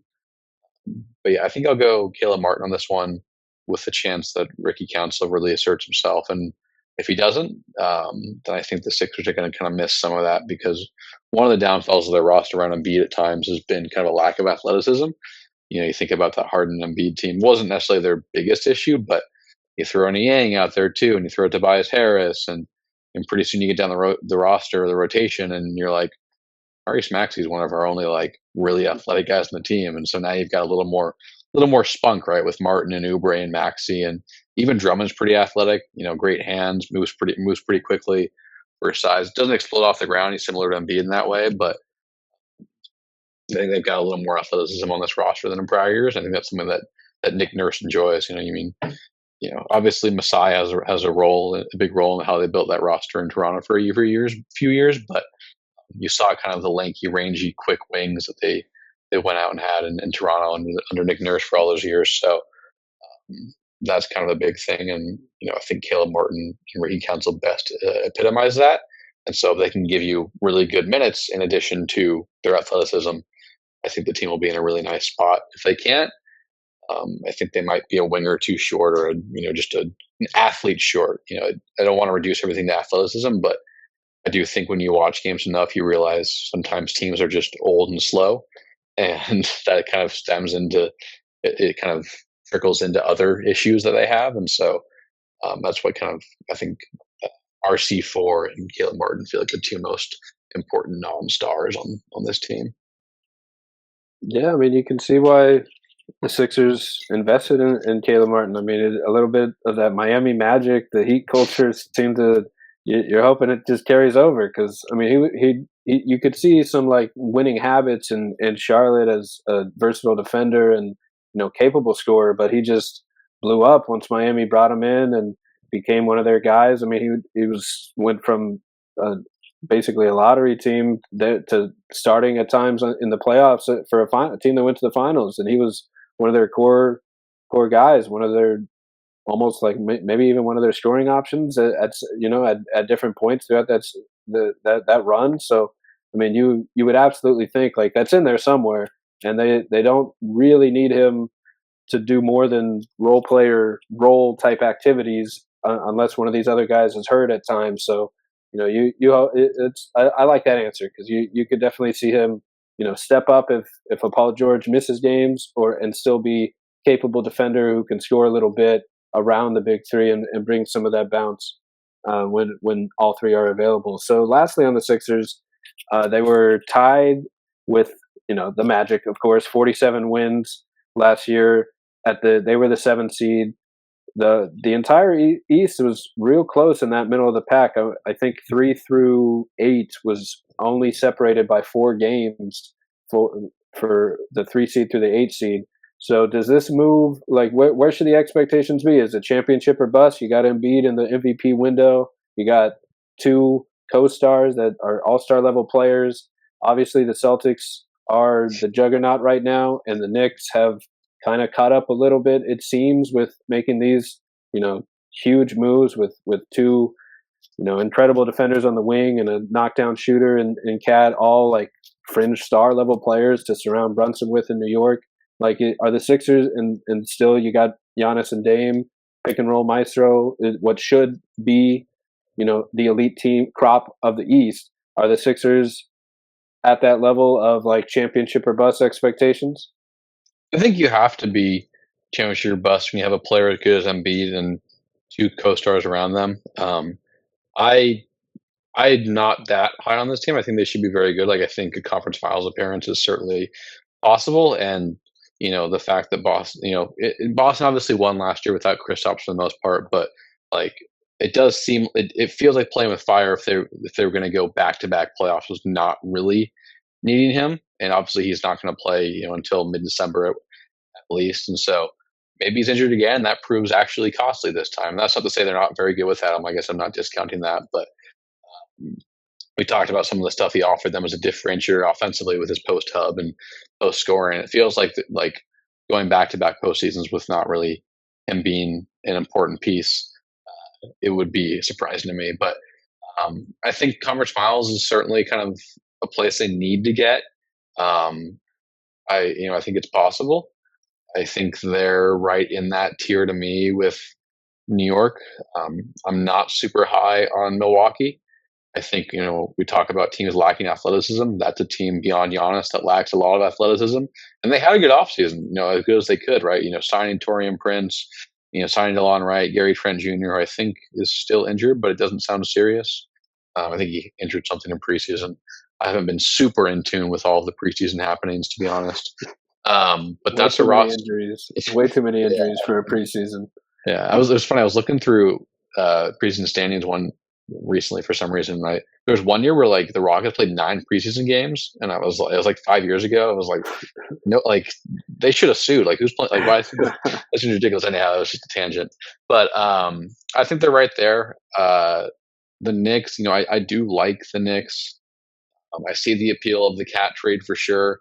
I think I was pretty definitive about thinking it was great for the Knicks and not so good for the Timberwolves initially, and I've softened to kind of meet in the middle a little more. I still prefer it for the Knicks, but I do think there were times in that playoff run, where they missed having an added creation, and you could say that they also just missed having able bodies through as the playoffs wore on for them. But I think they would have liked to have Randall's creations as a secondary thing, alongside Brunson. They were very Brunson reliant, and they still will be because Cat's creation just hasn't been consistent. I think that's part of the reason the Timberwolves moved off of him. They wanted kind of something. They want a little more spunk, a little more creation and ability and playmaking. And Randall, for all of his faults, definitely offers that. Now, Cat gives you a lot more shooting and more size defensively. You can play him, and now he has experience playing in kind of double big lineups when Mitch Rob is back at some point. So, I think championship bust is certainly fair. I think they will fall short of that. I just I have a hard time seeing them be a top. For now I would say top 2 team. I think the Thunder and Celtics would still be above them, but I don't think that's a terrible place to be. I think if they're top 4 or 5, top 6, I think that's kind of the realm they're in, and you give yourself a shot. And I think you saw, it seems not that Embiid. I think some of the talk about Embiid kind of finally prioritizing the playoffs is a little overblown because I think only one time in his career I think this was the first time last year that his playoff injury was the result of maybe overworking himself in the regular season. A lot of them have been weird freak things. 2023, he lands weird. I think I remember they played the first round against the Nets. He landed weird after a block or a layup. 2022, Pascal hits him in the face accidentally or elbows him. 21 lands hard after a dunk against the Wizards first round. But you saw last year how good Embiid was overall still, despite some big struggles at times, how dominant he was on one leg. And so if you can get him healthy there, which is always kind of the big thing, they should be really dangerous because I think Maxey's going to be a little bit better. I still think Paul George is a solid player, but I'm lower on him in terms of star standards. And you've like we mentioned, they got some of those wings that are interesting. I think Oubre was a really nice player for them last year, especially when Embiid was healthy. And so just with his cutting, his point of attack defense, his hands, and a decent spot up shooter, or a fine spot up shooter, I would say, not great, but yeah. So championship should be the goal.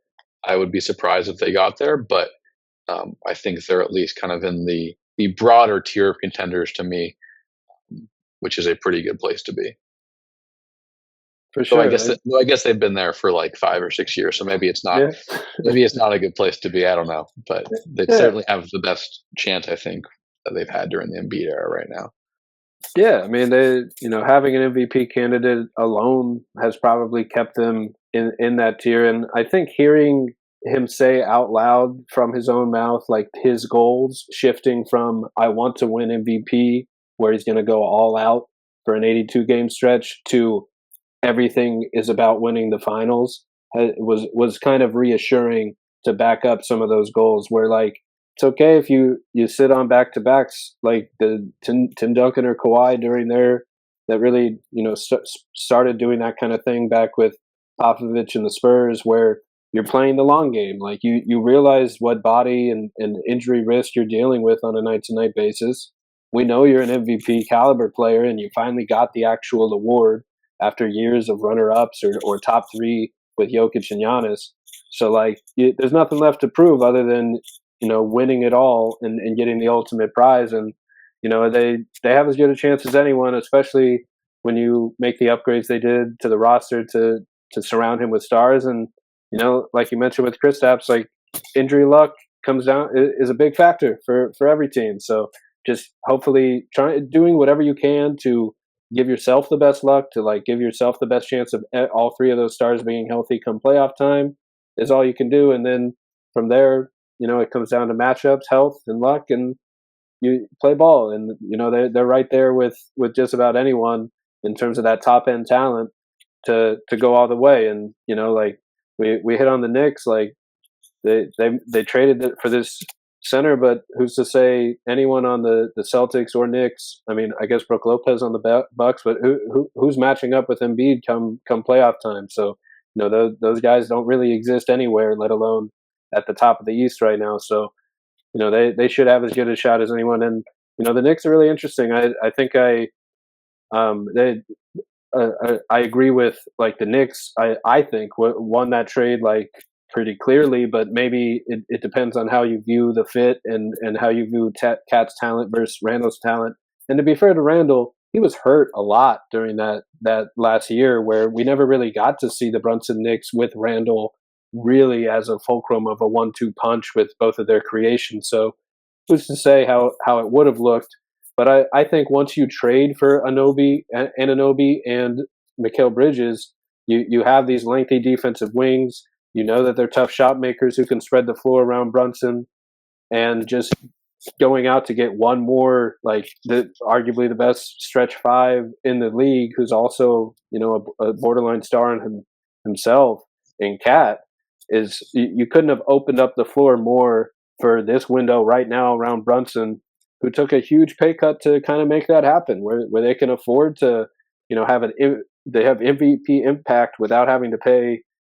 He's not an MVP, but a top 5 MVP candidate type of guy, as he's billed, and you're getting that level of impact without having to pay that level of salary. It opens the door to pay some other stars and pay a little more for some other stars. So, huge moves from their front office to make that happen. And the Knicks are for real. I think they made a huge upgrade. And you also you wrote a little bit about the Timberwolves and that Randall's creation, what he brings to the T-Wolves, who, to their credit, proved me wrong. At least I didn't necessarily think they were like I didn't think they would ever beat the Nuggets the way, just between Gobert or Towns guarding him, but together they did. When they had and Naz Reid off the bench, they threw a lot of length and height and versatility kind of at Jokic. It's almost like Tim Connolly built a team to stop his former team, and he did it well. I mean, they made it. That's probably what surprised me most was, whether it was a move to save money or a move long term or a move to, mix up the creation load, like you say. I was just a little surprised that they, seem to have their best season in a long time and then blow it up in a way, or at least make a pretty major change to their culture and their team. But if you think Ant is your offensive cornerstone and you have Gobert as a defensive cornerstone long term, and that's your core, then you do what you got to do to make them happy and balance out what they do best. So, what do you see as the fit with Randall's creation instead of Towns' floor spacing for them? Do you think they'll be just as good, basically, or maybe take a step back here if maybe not stretch the floor as well, even with the boost of DiVincenzo on the side there? Or how do you see that fit working out this year? Yeah, I think they'll certainly be worse, at least in the regular season. I think it's going to take some time. And you saw how clunky that fit was in year one with Gobert and Cat, and they even had some weird clunkiness in year two as they were a very good team overall. It's going to take time for Randall and Gobert to figure things out together. Offensively, that Cat Gobert pick and roll was pretty dang good last year. I know they didn't run it a ton, but I feel like every time they ran it, somebody had the advanced numbers and the points per possession were ridiculous. Randall's smaller. It's going to be harder for him to throw that lob, even though I would say he's a better playmaker. He does have experience, I think, which helps playing with a guy like Gobert in Mitchell Robinson. Obviously, different players to an extent, but pretty limited offensive guys don't have the best hands. And so I think that could help a little bit. But yeah, and I think, it's hard to not acknowledge the fact that there's certainly kind of a long-term play here, believing more in Ant.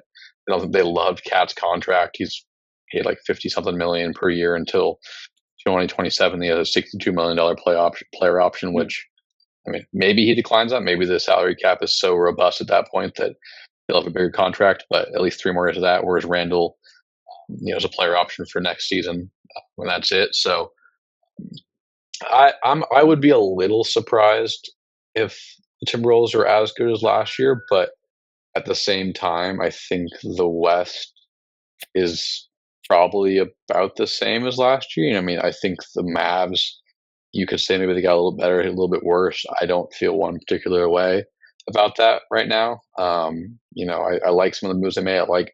I could see Quentin Grimes being a really nice piece for them if he's back to kind of how he was 2 years ago. I like Najee, but I don't think he's like particularly a much better player than Derrick Jones Jr. The Nuggets certainly got worse, unless their young guys all, on the aggregate can replace KCP, which I would be surprised about. The Thunder got better, but there's a chance the Timberwolves don't have to face them until the playoffs or their Western Conference Finals. Excuse me. So I didn't love the move for the Wolves, but as I've given it time to reflect more, I can see the benefit of trying to kind of tinker around Ant long term and be like, okay, we tried to do the Cat Ant thing for a few years. We tried to see what Cat could do as a creator. It didn't work consistently. Let's get the guy who can put his head down, work at the elbows, pass the ball over the floor pretty consistently. Cat is a talented passer, but I think he's a little bit more of like a trained passer. I think there's kind of certain reads that he goes to a lot that smart defenses figured out where to double, where to rotate, and led to some turnovers in the post. And then the drives were just never super consistent for him. I think he's a pretty good driver, but there was always going to be, it felt like one of every 5 drives was going to be a charge. So it was always a bit of a ticking time bomb there.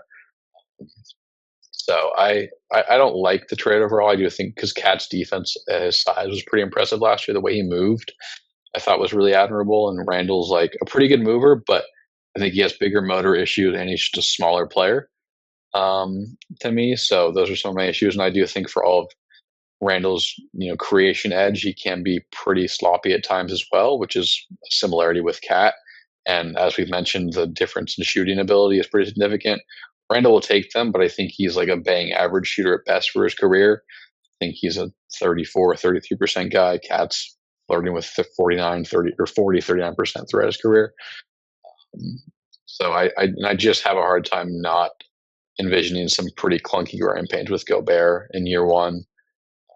I think there's a little bit of finesse with Cat that can run him into troubles, but I think also served him well at times with Gobert that Randall doesn't quite have, and he tends to, I think, settle for some not great shots.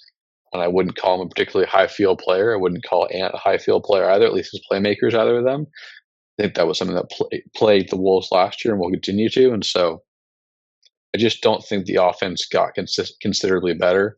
It'll look different. I could see it being better, but I think the bar for them to be a really viable playoff offense in every round is not where they were after last season. I don't think that's where they are now, and so it's hard for me to kind of see them getting there. But who knows? Maybe the combination of what Randall brings and DiVincenzo is just kind of this unabashed gunner who just runs around and finds space and shoots 40% from 4 feet beyond the arc at times, offers enough, but that would be surprising. I just think the bottom line for me is that the combination of spacing, passing, and feel weren't there last year for them, and I don't think I think they've kind of just shuffled deck chairs almost. I won't call it Titanic because that's not fair to a team that made the Western Conference Finals, but maybe they'll call their playoff offense the Titanic against really good teams. So that's where I stand on it. I do like the move for the Knicks more, so I don't have an issue with just seeing what you can throw on Randall on Brunson's plate. See what Mikal can do, in maybe a little higher usage role than he was with the Suns, but certainly not to the degree of the Nets. Take a little more off of OG's plate as a creator. But I like that move for the Knicks, and I think there's still stuff Cat can do as a creator occasionally, even if it's not ideal. But he's also never played with a ball handler of Brunson's capacity and ability.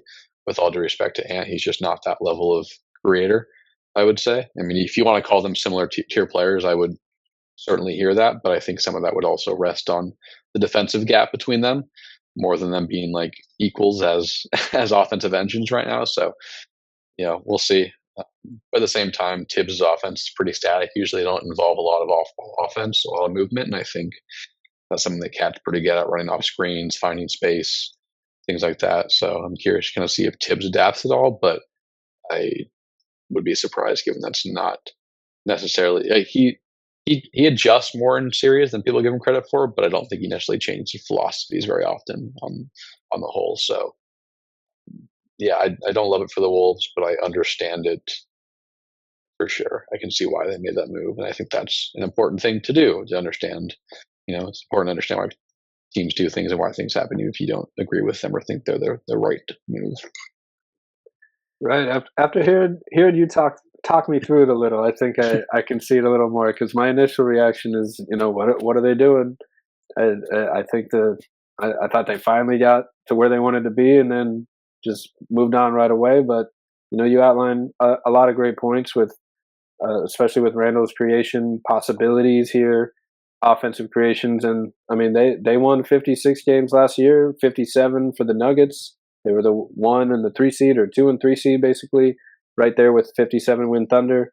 So we'll see how that matchup plays out this year, because you noted no more KCP for the Nuggets.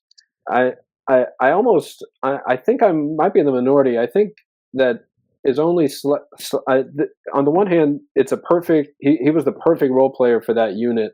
Gave them exactly what they needed. And on the other hand, it's still like the 5th starter, a role player. Will that make them lose dramatically more games next year if they have the same core 4 in Denver with Jokic, Gordon, Porter, and Jamal, and assuming Jamal is still himself even after a tough summer with Canada and maybe lackluster heading out of the season? Like, I think maybe we'll see that be a bigger difference in the playoffs, where you rely on KCP to guard the other team's best guard in the point of attack and really make life tough. And now you're relying on all these young guys like Peyton Watson, Christian Braun.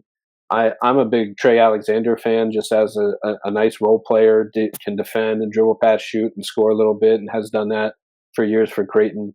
But again, these are young guys, so like asking them to just step up and be ready to contend right away might be a big ask, and it might leave Jokic a little disappointed, throwing his head in his shoulders, like we've already seen a few plays go viral where he's done just that. So we'll see how much it affects them. And I'd reiterate with the Knicks that I really just love what this team has built. Like the floor balance to me really just stands out. And you mentioned kind of like finding good usage and roles for all of these guys, where you're not overtasking Mikal Bridges or OG Anunoby or Cat to score and create constantly. Now they can return to the two wings can focus on defense first and hit the catch and shoot jumper off Brunson, attack the closeout, and still be, secondary scoring options, but not the guy every night where the defense is game planning for just you to figure out how to stop you. And the same goes for Cat, where he showed last year he can take a little bit more of a back seat on either end and still show up for his role. So I think they've done a masterful job of kind of maxing out last year's roster and now improving a 50-win team, arguably at three different positions, all in terms of fit around Brunson. And you still have Josh Hart, maniacal. Is he a two guard? Is he a center? Who knows? He'll be out there giving all effort all the time. I really just love what the Knicks did this year. So I think they're right up there with everybody just contending. And like the Cat trade was like, the cherry on top to already a stellar offseason. So, I mean, that's a lot of talent and scoring versatility, defensive versatility now around a budding star who's already made a name for himself and won over the city in Jalen Brunson. So excited to see how far they can go. I think they're right up there. I mean, maybe not quite Celtics and Thunder, but like they're the next team knocking on the door to me in New York to win it all. So excited to see what they do there. Yeah, I think I'd have them. I'd have them in the same tier as the Sixers, and then I'd probably still have the Bucks in there. I think a lot of I wrote about it in my central preview today, but a lot of it for the Bucks depends on what Lillard looks like. He wasn't terrible last year, but he wasn't the level we've come accustomed to seeing from him for the most part. So touch on the Bucks. They finally get a full offseason with Dame and Giannis on the team. You noted in the article that Dame had a rough summer off the court and just on the court, not actually getting much exposure with Giannis, much practice time, and then he's thrown in to this new team, and now a couple months in, they got a new coach with Doc all of a sudden too. So just a lot of factors trying to put Band-Aids on the wound and cover up the hole of trying to keep a contender afloat, and it just didn't work last year. But now they have a little more time to mesh.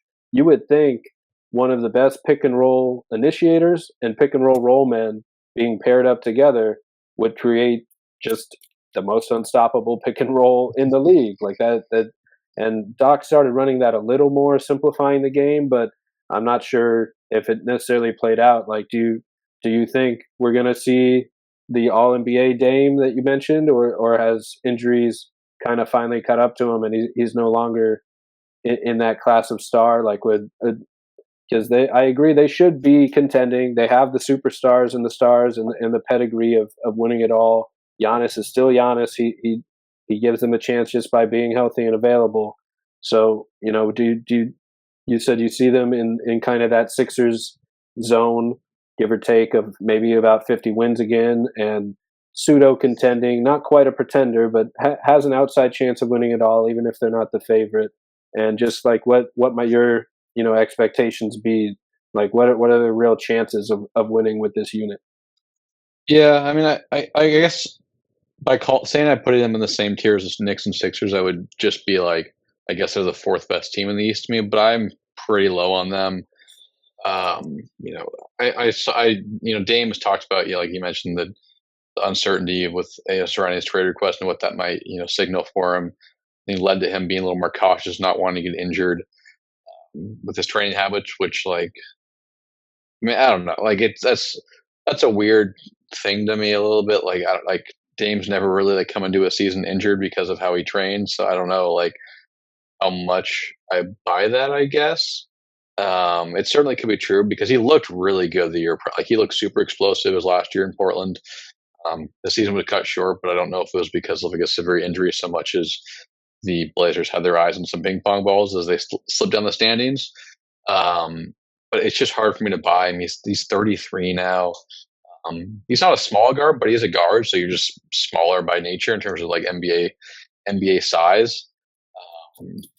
And it's just tough for me to see. Like, he drove less. He never really had great chemistry with Giannis. I actually thought like he had pretty good chemistry with Brook Lopez. Brook's a great screener and kind of freed him up for a lot of stuff. I think they should run more Dame Brook stuff and Chris Giannis stuff, but Chris is already injured, and that's kind of the story of his career the last 5 years, unfortunately, or so. Aside from when he played great and helped win them a ring 3 years ago, which was awesome for them. But I just don't think like the roster is like very good beyond that. Like, I think they had a good offseason, but like, Giannis is still a top 2 or 3 player, whatever you want to call him. Call him the best if you prefer him to Jokic or whatever. But Dame was more of a top 25, 30 player last year. Brook is like probably right above average starter. Like, I'm not calling it average starter, but he's like probably in that 50, 60 range. Chris is hard to parse down because the defense is pretty dreadful these days, but he's still a heck of a secondary offensive player. And then beyond that, like, it's just not like you're looking at a bunch of like 7th, 8th, 9th men that are having to be 5th, 6th, 7th men on this team. And like, you don't have a lot of point of attack defense. You don't have a lot of wing defense. You don't really have any speed and burst and strength beyond Giannis on this team, unless Dame gets back to who he's been for most of his career, which, could happen. Like I said, it's totally plausible that he wasn't healthy last year, wasn't in top shape, but I don't know how likely that is given the fact he's 33 and has carried a monstrous workload for a decade now and has not missed that much time throughout his career and has played in the Olympics and has played some deep, had some deep playoff runs, or at least some playoff runs.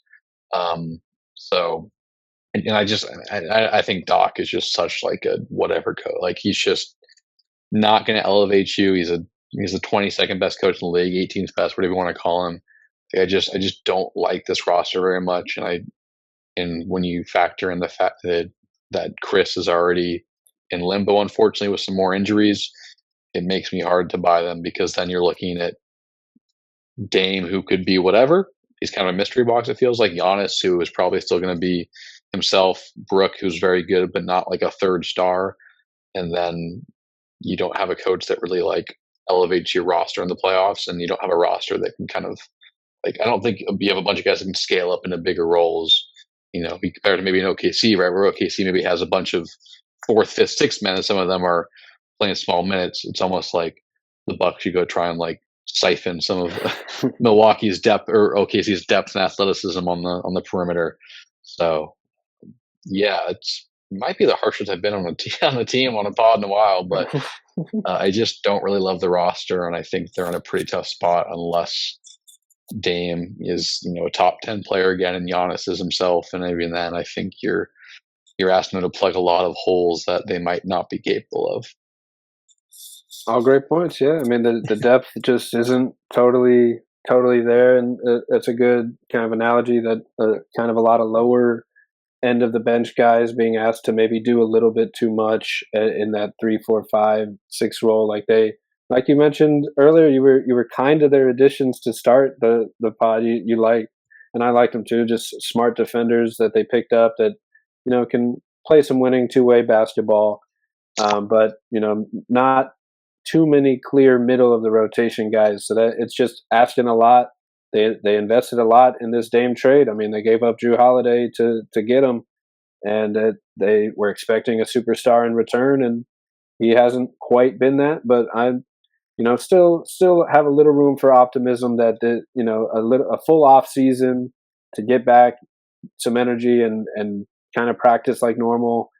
No worries about trades and off court issues and all that stuff. That hopefully they show a little more in sync chemistry between their top 2 guys who could very well still be superstars next year and both make an All NBA team if everything goes right. And Giannis alone gives you a chance in the mix, but you're just asking a lot from him if you don't surround him with winning talent and kind of lack of athleticism throughout that rotation. So we'll see how that plays out with them. I probably would have them a bit like them and the Sixers kind of in that spot right behind the Knicks and Celtics in the East at the moment. And the Celtics still kind of head and shoulders above everyone, but I think the Knicks kind of crept a little closer to them than anyone else this summer. But I wouldn't even be surprised, like if the Cavs are right there with the Bucks, if the Pacers are like, maybe the Magic too. And I think the Magic had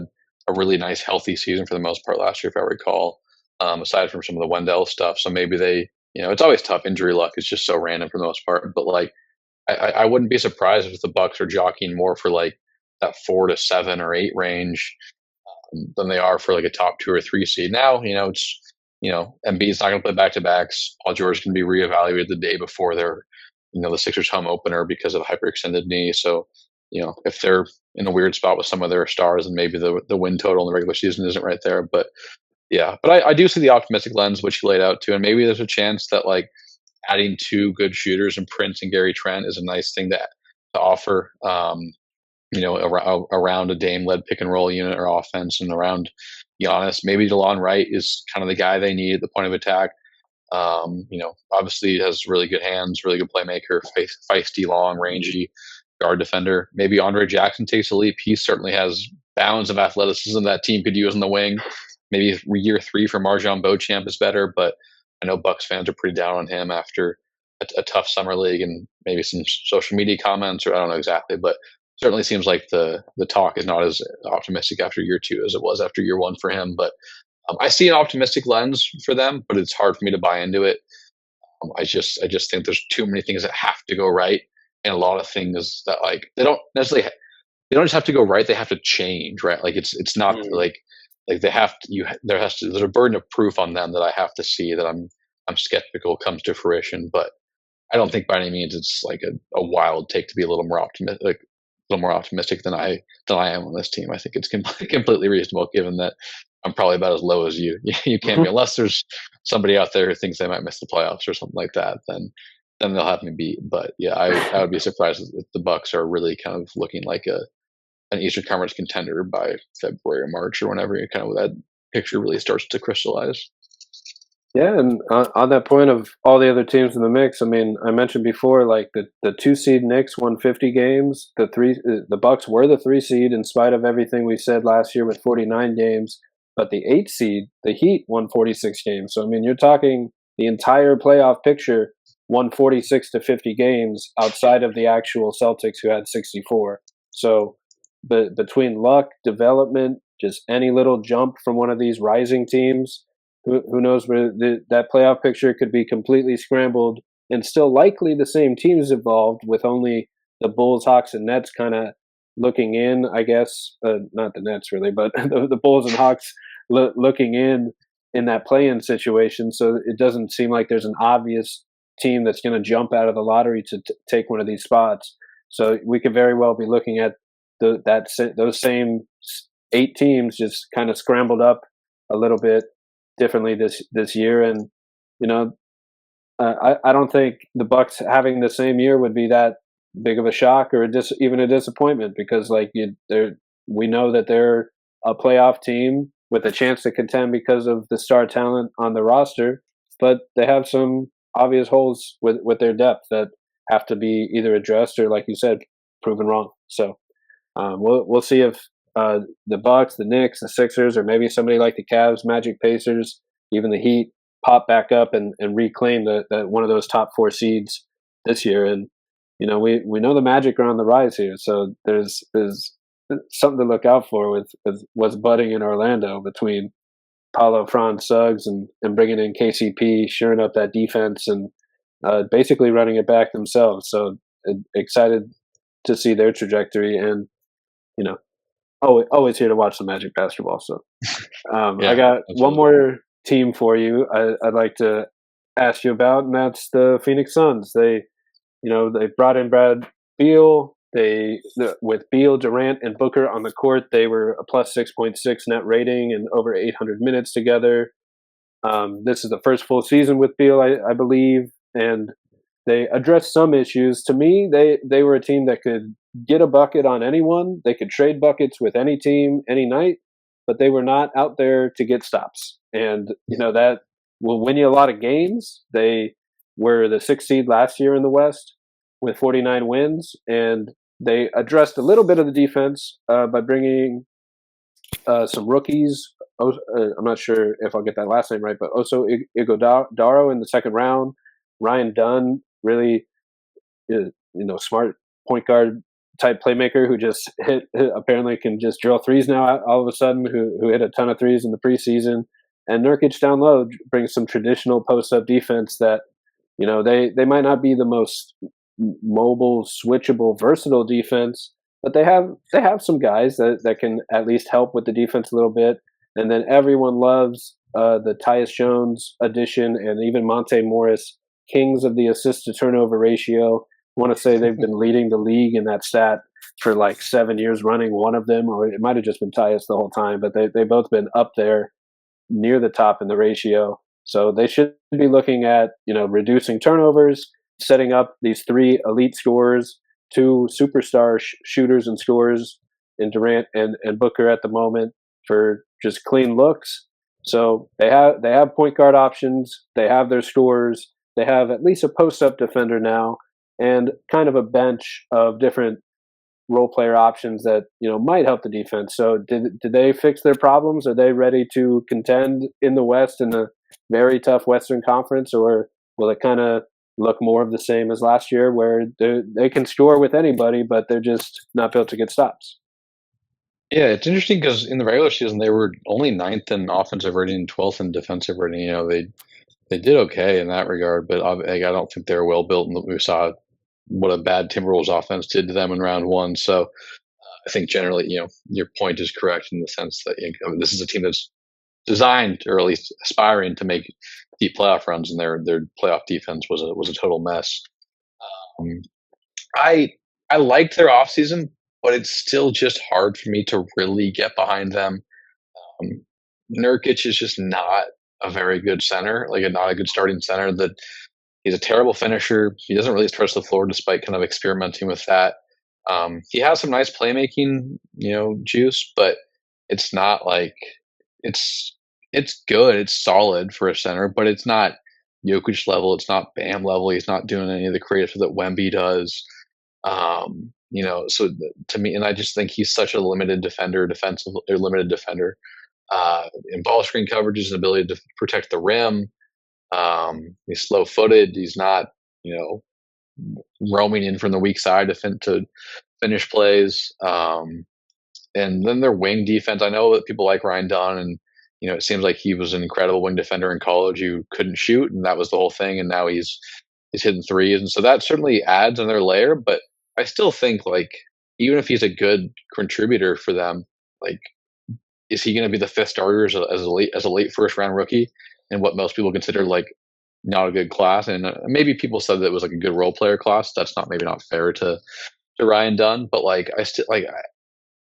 I don't think the answer for any contender usually is let's plug in this late first round rookie and that's going to solve all of our issues after we got swept in the first round. That's going to change our trajectory. Tyus is a nice player, but how many point guards would you starting point guards is he better than? He's a really nice 25th to 30th best point guard in the league, and he's a good spot starter. He has really nobody he looks good on the Wizards because the Wizard. No, he doesn't. How should he nobody? There's no pressure, right? There's no pressure for the Wizards, and then he looks good when he's playing in place of Ja when he's injured on the Grizzlies. But he's still not Ja. He's still not a star point guard. He's still not the 12th best point guard in the league. I mean, point guard's a really stacked thing, and he's not a particularly versatile scorer. He's a solid passer, but he's not incredible. And with his limited scoring, especially his size, you're not going to run a bunch of offense through him and ask him to bend the defense. I still think they have processing issues as a team offensively. So I wouldn't be surprised if they're the 4 seed, because they rattle off a lot of wins. Devin Booker's really good. KD is still really good, even if he's declined from his Nets days a little bit in terms of versatility and ability to handle the ball. Beal, weird year for him last year. I don't know where he's at now. He's certainly not the explosive athlete and downhill driver he was maybe 3 or 4 years ago when he averaged 30, 32 or whatever it was with the Wizards. So they've had a good offseason, but I don't think it changes they're still pretenders to me. They could win a series. I think that's certainly plausible. They're certainly a better team than last year, in my opinion, but they add a lot of depth. I don't to me, they still have issues with starters 4 and 5 and maybe even 3, depending on where Beal is as a player these days. And KD really can't initiate possessions these days. His handle's never been great. It's been good for his size, but I really think it's regressed the last couple of years to really make it hard for him to handle pressure and make reads. And I think you saw the Timberwolves kind of expose some of that. And there's going to be, probably, there's going to be some really good defense in the playoffs. I won't say there'll be a bunch that are really good as the Timberwolves because that defense was phenomenal last year. It was an absolute joy to watch. But I can acknowledge the Suns got better and made good moves with their limited resources, but it's still a lot of guards at the core of their team. There's still not a really good center. There's still not a really good initiator there. I think Booker is obviously like a tremendous offensive player, but he's not a Luka, a Shea, a Jokic, a Trae like level offensive initiator. Right? He's best when he can kind of do both, and that's why you saw him play along CP so well for so long. But I think they still have similar issues. Like think to what 2022 was that when they lost the Mavs? They blew that 3-1 lead or that 2-0 lead. Like, is Tyus better than that level of Chris Paul in the playoffs? I would be surprised. Is Nurkic better than the Ayton we saw for most of that year? I would be surprised. I know they have KD now, but like I just think they're going to have similar issues that they've had in prior years, even if they got better. And so, like the wing defense, the center defense, the turnovers should get better, but I don't know if that's necessarily going to result in like a lethal offense all of a sudden. I think it could result in like some more of that tough shot making that the Suns kind of gravitate toward, which they're all good at, but you also do have to create good shots sometimes. Like, I mean, like, Trae and Jokic, two of the best, guys in the league who have led to really good offenses at times because they create really easy shots. And I don't think the Suns have a guy who really does that consistently. So I wouldn't be surprised if they're, a 4 or 5 seed and, are better than last year, because it was impressive to win 49 games, with all the injuries they had at times. But I think the Tyus thing is getting a little overblown because he's never been a full-time starting point guard on a team with considerable aspirations. And your standards of what a really good player looks like in that role change compared to when you're evaluating him as a really good backup or a starter on a team that is going to win 21 games like the Wizards did, which is not trying to disparage what Tyus did, but you just look at a guy differently when there's not that level of scrutiny from a playoff perspective. So, and then Monty's fine. He's a fine backup, but I think he has some significant playoff issues as well at his size. And you saw kind of the issues that he presented for Denver a few years ago when Jamal was injured. So obviously he won't be a starter, but I still just think this team is imbalanced and they're kind of paying the price for making a bet on, I don't know. It's the KD is very good and it's not blaming KD, but I think they thought KD would still be like a top 4 to 5 player like he looked like in Brooklyn for a lot of his career or his time in Brooklyn. And he's more of like a top 10 to 12 guy who can't do everything the same. He's still a great scorer, but I think Phoenix is kind of feeling the repercussions of all of that by moving all the picks, moving 2 really good wings who were admittedly limited and hurt some of their ceiling at times with Mikal and Cam Johnson. But I think the bet on KD being kind of a top 4 or 5 superstar wasn't a incorrect bet, but it has failed them, and they're kind of feeling the fallout as well as Beal not being anything more than like a solid starter, a good starter, more than like this explosive 2 guard who can play on off the ball and is a top 30, 35 player. So kind of a long-winded rant, but another team that I'm not particularly high on in terms of the contender status, just like the Bucks. Right. I was just making some kind of similar comparisons in my head, just kind of thinking about that Suns team that made the finals, and like they hit like this perfect floor balance almost of Chris Paul, the maestro, setting everyone up, Booker kind of settling into more. He's still a good passer, but a score first 2 guard, and complementing Ayton, accepting the role as a play finisher and more like even showing a little more effort than you might have expected defensively.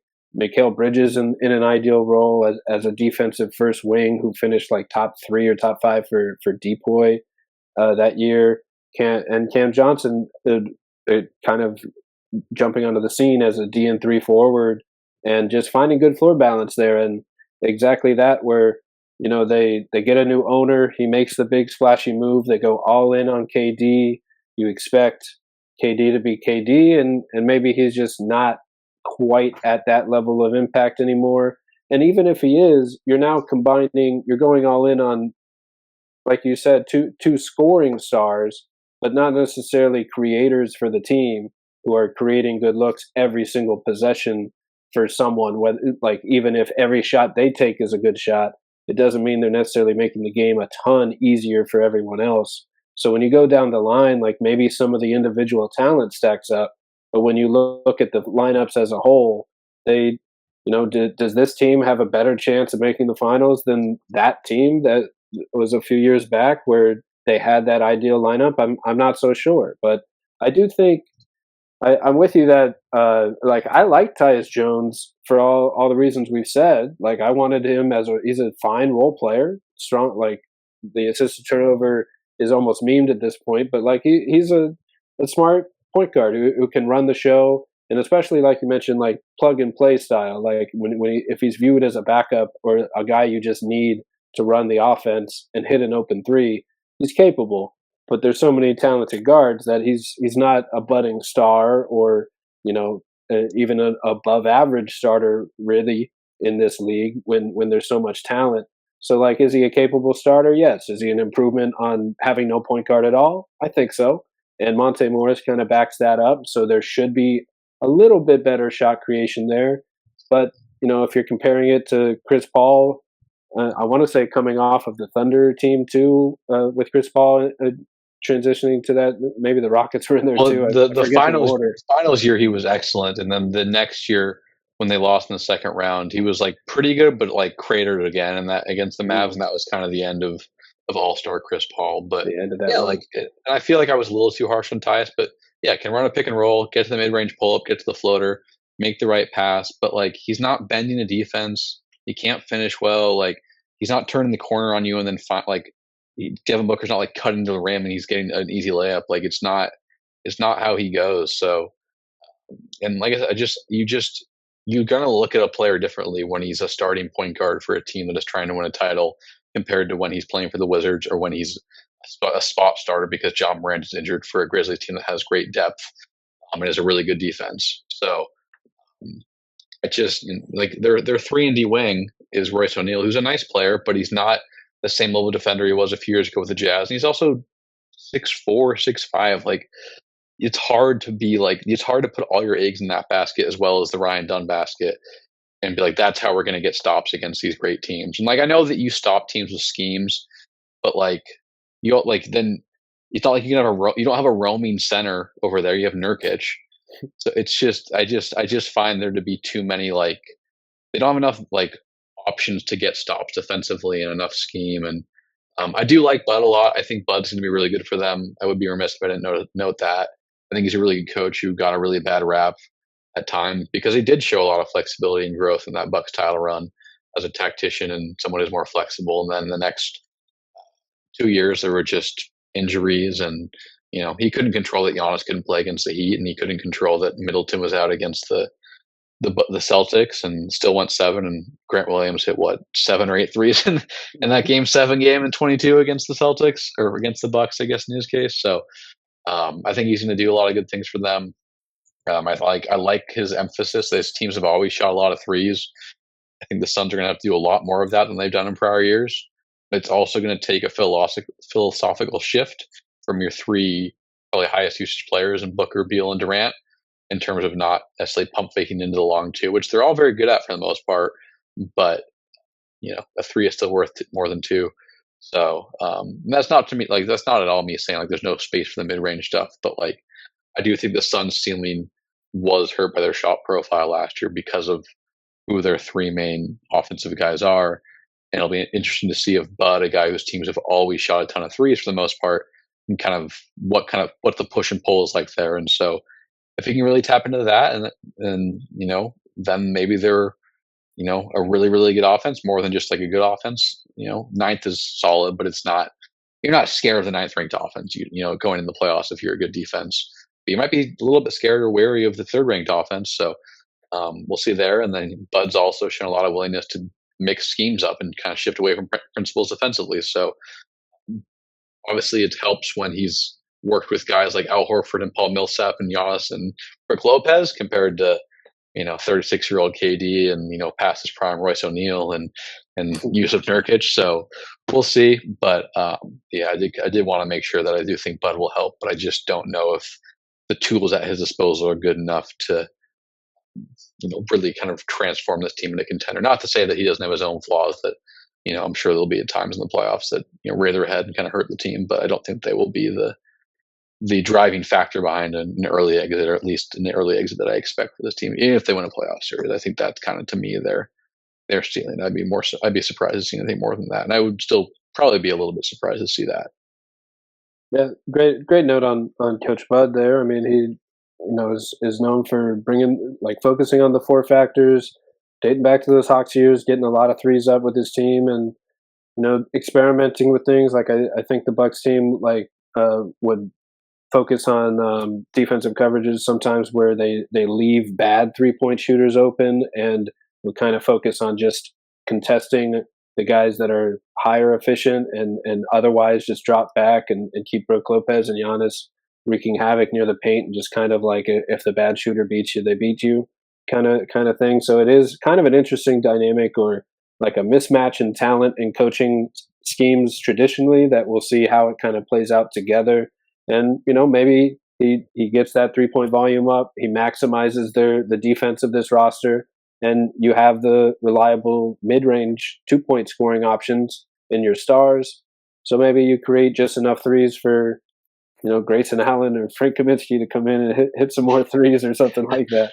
But we saw Grayson Allen hit just a career high, like 40%, or he might have even led the league at like 44% or something from three at one point last year or recently. So I mean, they have some shooters on this roster, especially in the mid range. So we'll see if Coach Bud can maximize this team and see how that dynamic works. I'm definitely interested to see it. But I appreciate hopping around the league today with you. It's been a lot of fun talking hoops, preseason expectations for just about every team we can think of. And I appreciate you taking the time. You can find Jackson Frank at Sportscasting nowadays. And we have been learning basketball here on the Swish Theory podcast. Thanks for joining us, y'all. Then, appreciate you taking the time today, Jackson. Yeah, thanks for having me on. It was fun to talk. I feel like we hit on like all the big teams in the East, and then we hit on one team in the West, and I was pretty so apologies to people who are bigger fans of the West. Maybe some other time we'll talk about the Western Conference contenders. But for now, I gave some body blows to the Suns, unfortunately. But they'll like it. We'll make it happen again soon, no doubt. We'll have to sneak in a Western one here. No doubt. I like it. Well, thanks a lot for hopping on. Yeah, thanks for having me, dude. Have a good one. You too.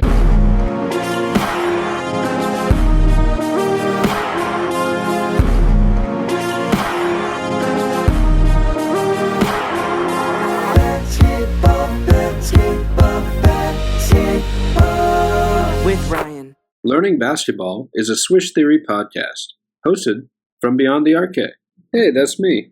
You can find my work on Twitter, YouTube, Substack, and check out the team's website, theswishtheory.com.